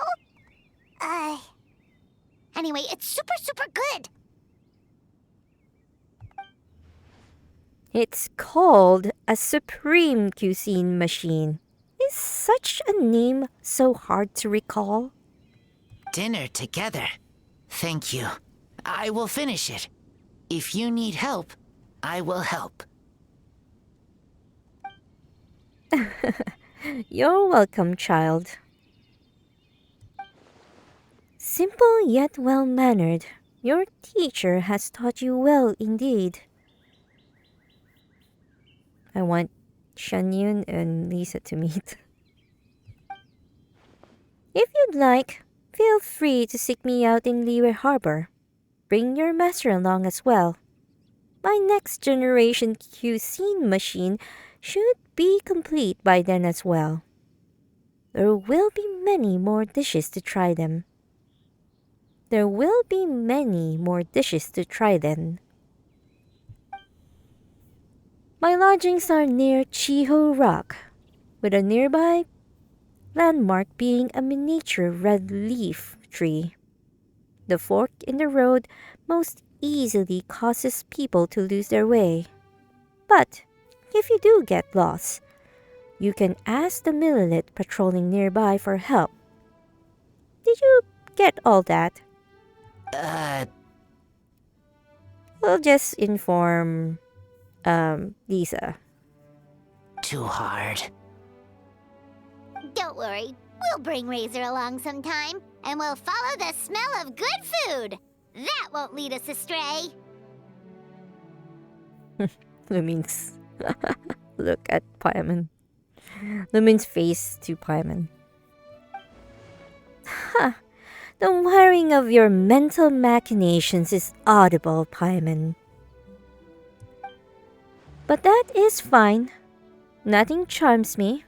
I mean, charms Shuyu so much about the mortal realm as a little hustle and bustle. We have an accord, then?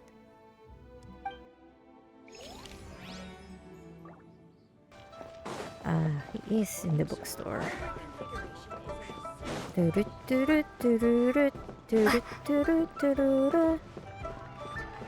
This is where we first met Shincho, right?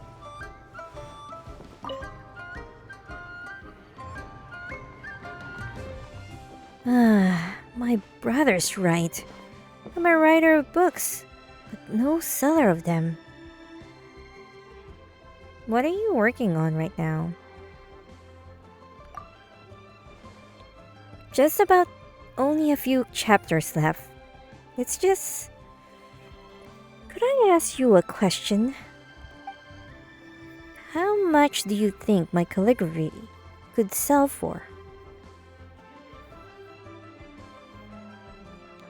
There are some things money can't buy. Oh, come now. Oh, come on. What's with that old-fashioned talk? I'm being serious here. I don't know much about the calligraphy market. But I enjoy every word you pen. Whew. Thank you. At least you're not couching it in business jargon like they do at home. Penned words are worth their weight in gold, and there's no market for such prices as you might command. Earlier, I asked my brother about the typewriter situation. He cut me off just as I was about to ask why he hadn't brought one back for me. And can you guess what he said? That he didn't bring one back on purpose? No. In fact, he'd actually bought one back a long time ago. He even knows about everything that's happened recently, and asked me to try the typewriter to see if the size was appropriate. As it turns out, it did. In fact, its dimension had been modified to suit the dimensions of my palms, which made it very comfortable to use. He even said that in an emergency, I could use this typewriter for my novels and other writing needs, and that he'd already notified my great-grandfather of the arrangement. As to why he didn't just give me the typewriter earlier, it was actually because he was hoping that I could eventually improve my penmanship. They say that to see a person's writing is to see them also. Handwritten words will always give a reader. Handwritten words will always give a reader a great sense of closeness to the author. My brother said that he was also willing to part with the Chronicles of Cleansing Ink rather than sending me the typewriter straight away. Because he felt that while my handwriting wasn't up to par, it still showed a sense of remarkable style and vigor. As such, he feared that were I to simply keep using a typewriter, I would forget how to write with a pen altogether, thus ending any possibility for my improvement in calligraphy. And I thought he'd say that handwritten work was more valuable. To be honest, he had me sweating there too. I was so nervous. I almost crushed my teacup. I was afraid he might say something like, "In business, closeness is communication. Communication is connection. And connection is mora. As such, to practice one's penmanship is to earn mora."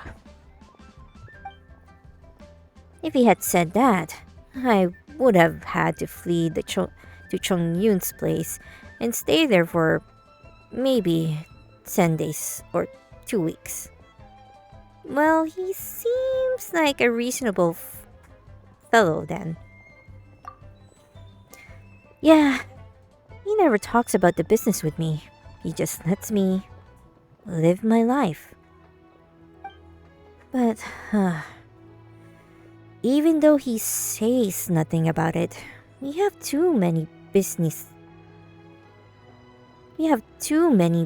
dealings for me not to know that to see a person's writing is to see them also, and fine words written are worth their weight in gold. A single article of my great-grandfather's writing is worth hundreds of thousands of mora, and a letter from my brother can bring someone here just to say a personal thank you.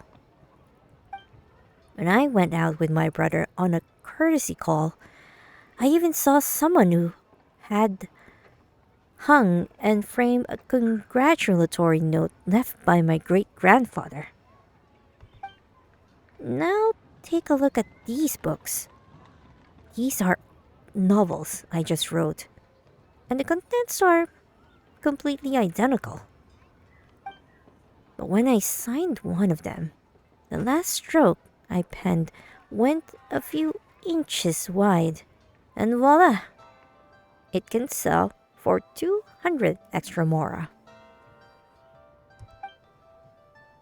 The words are all the same, and the writing hadn't changed one bit either, but the price changed, all on account of the length of a single stroke.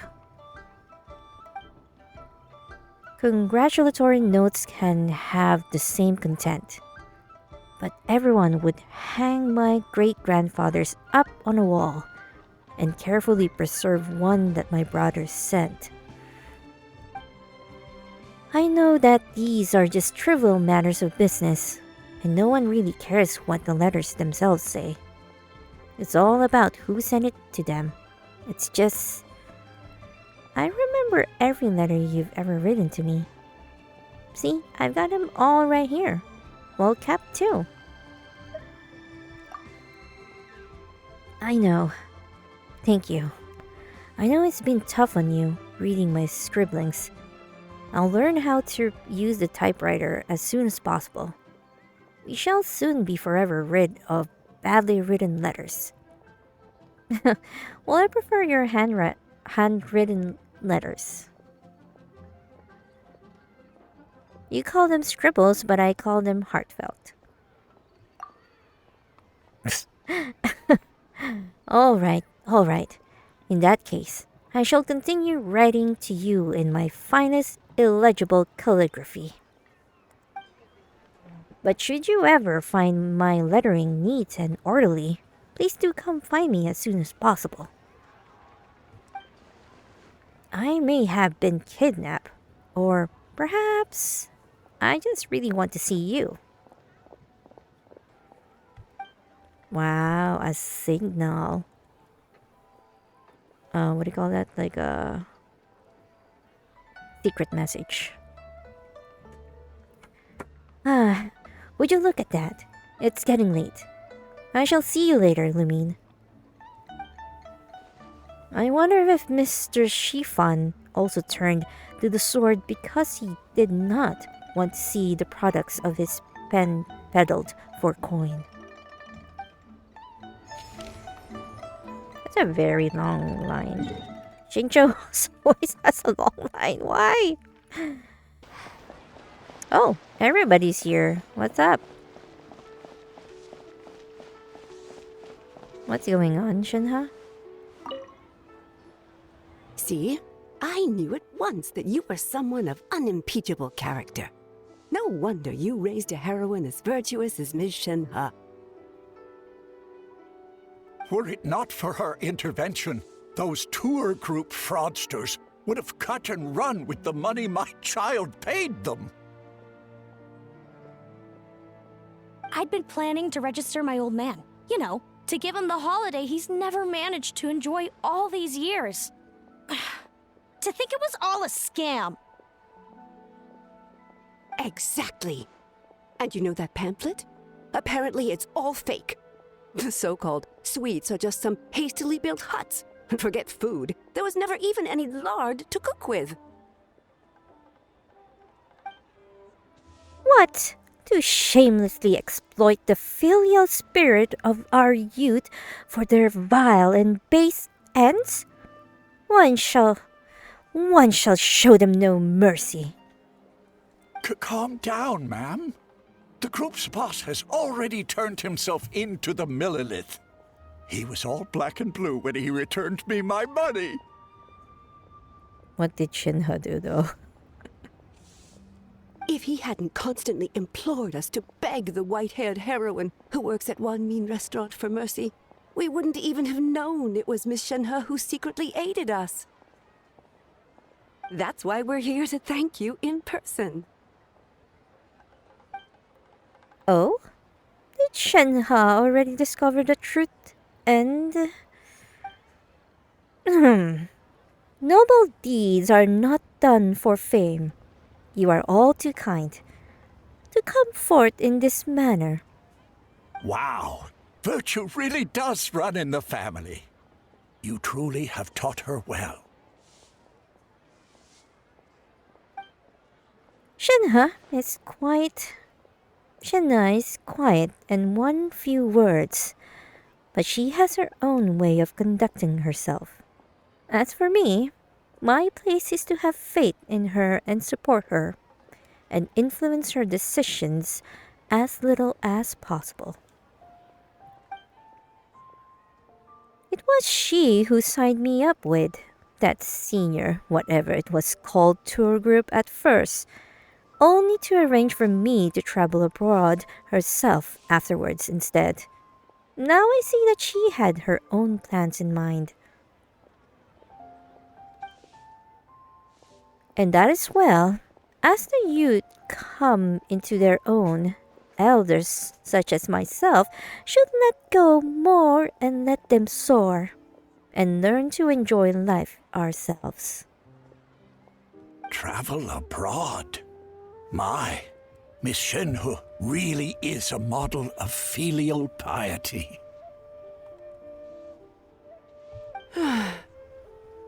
I wonder if I'll ever be lucky enough to travel like that. How much would that even cost? I'd love to take my dad out to see the world, too. If you don't mind, could you give us some advice, Miss Shenyun? Surely we can't go wrong with a selection from someone of your unique tastes. Ah, you flatter me. I'm no expert, so what I give cannot be considered guidance. That said, should you be interested, I do have a number of experiences and pictures of scenery from my travels, of which I could share a few. Wow, that sure is a crowd, huh? Oh, there's Shenhe! Hey, Shenhe! Hello. We were just listening in. Seems like everyone's here to thank you for busting a fraudulent tour group, huh? It does sound like it.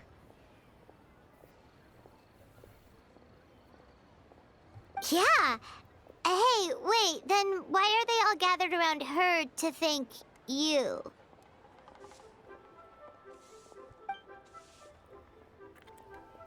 Master's skills in conversation is second to none. It is only natural that she attracts attention.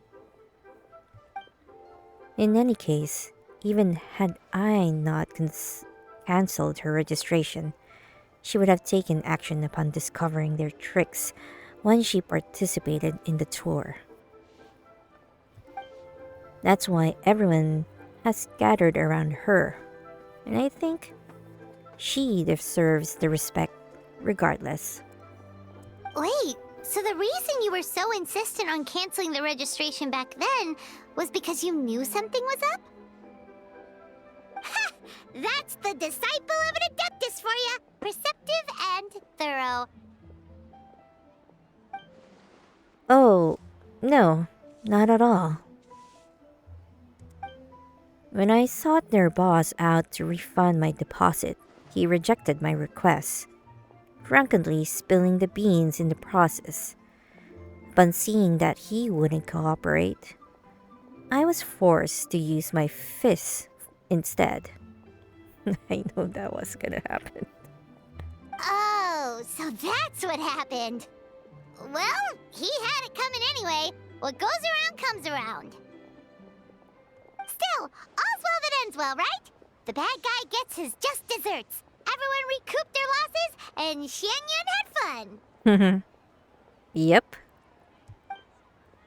Speaking of endings, Master's journey seems to have been a pleasant one. Thank you. She bought my fellow disciples and I many local specialties, with a variety of flavors. I had the pleasure of getting a taste of Mondstadt as a result. Whoa! She brought back nothing but food? What did she get? If you can't finish it all, Paimon will be happy to help.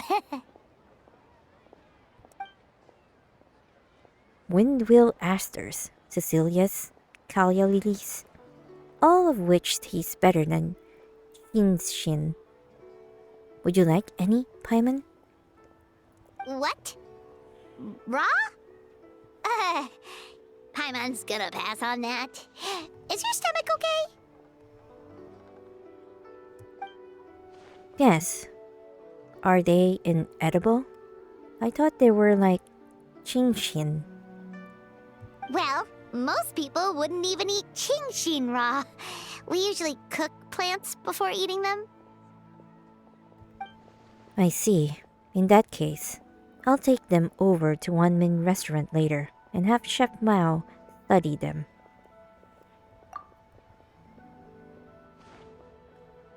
Yes, let's do that. What did she say? And once the research is done, we can enjoy them together. Yes, let's do that. But before that, I have something I wish to tell you. Your return to Liyue Harbor has made Master very happy, and has been a pleasant surprise for me as well. For that, I thank you. Thanks for stopping by, and I look forward to seeing you again soon. See you again soon? Are you in that much of a hurry to say goodbye? I heard that the focus of the phrase is on seeing each other once more. Our customers always smile and say that to each other after they finish eating. What I mean to say is, I am very much looking forward to seeing you again at the soonest opportunity. That's absolutely right. I look forward to seeing you again soon, Shenhe.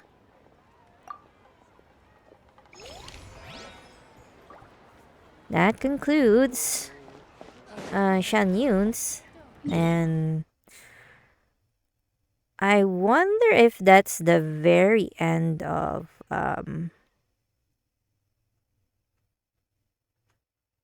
that, because my voice is kind of like going away. No, not going away. A little bit hurt now.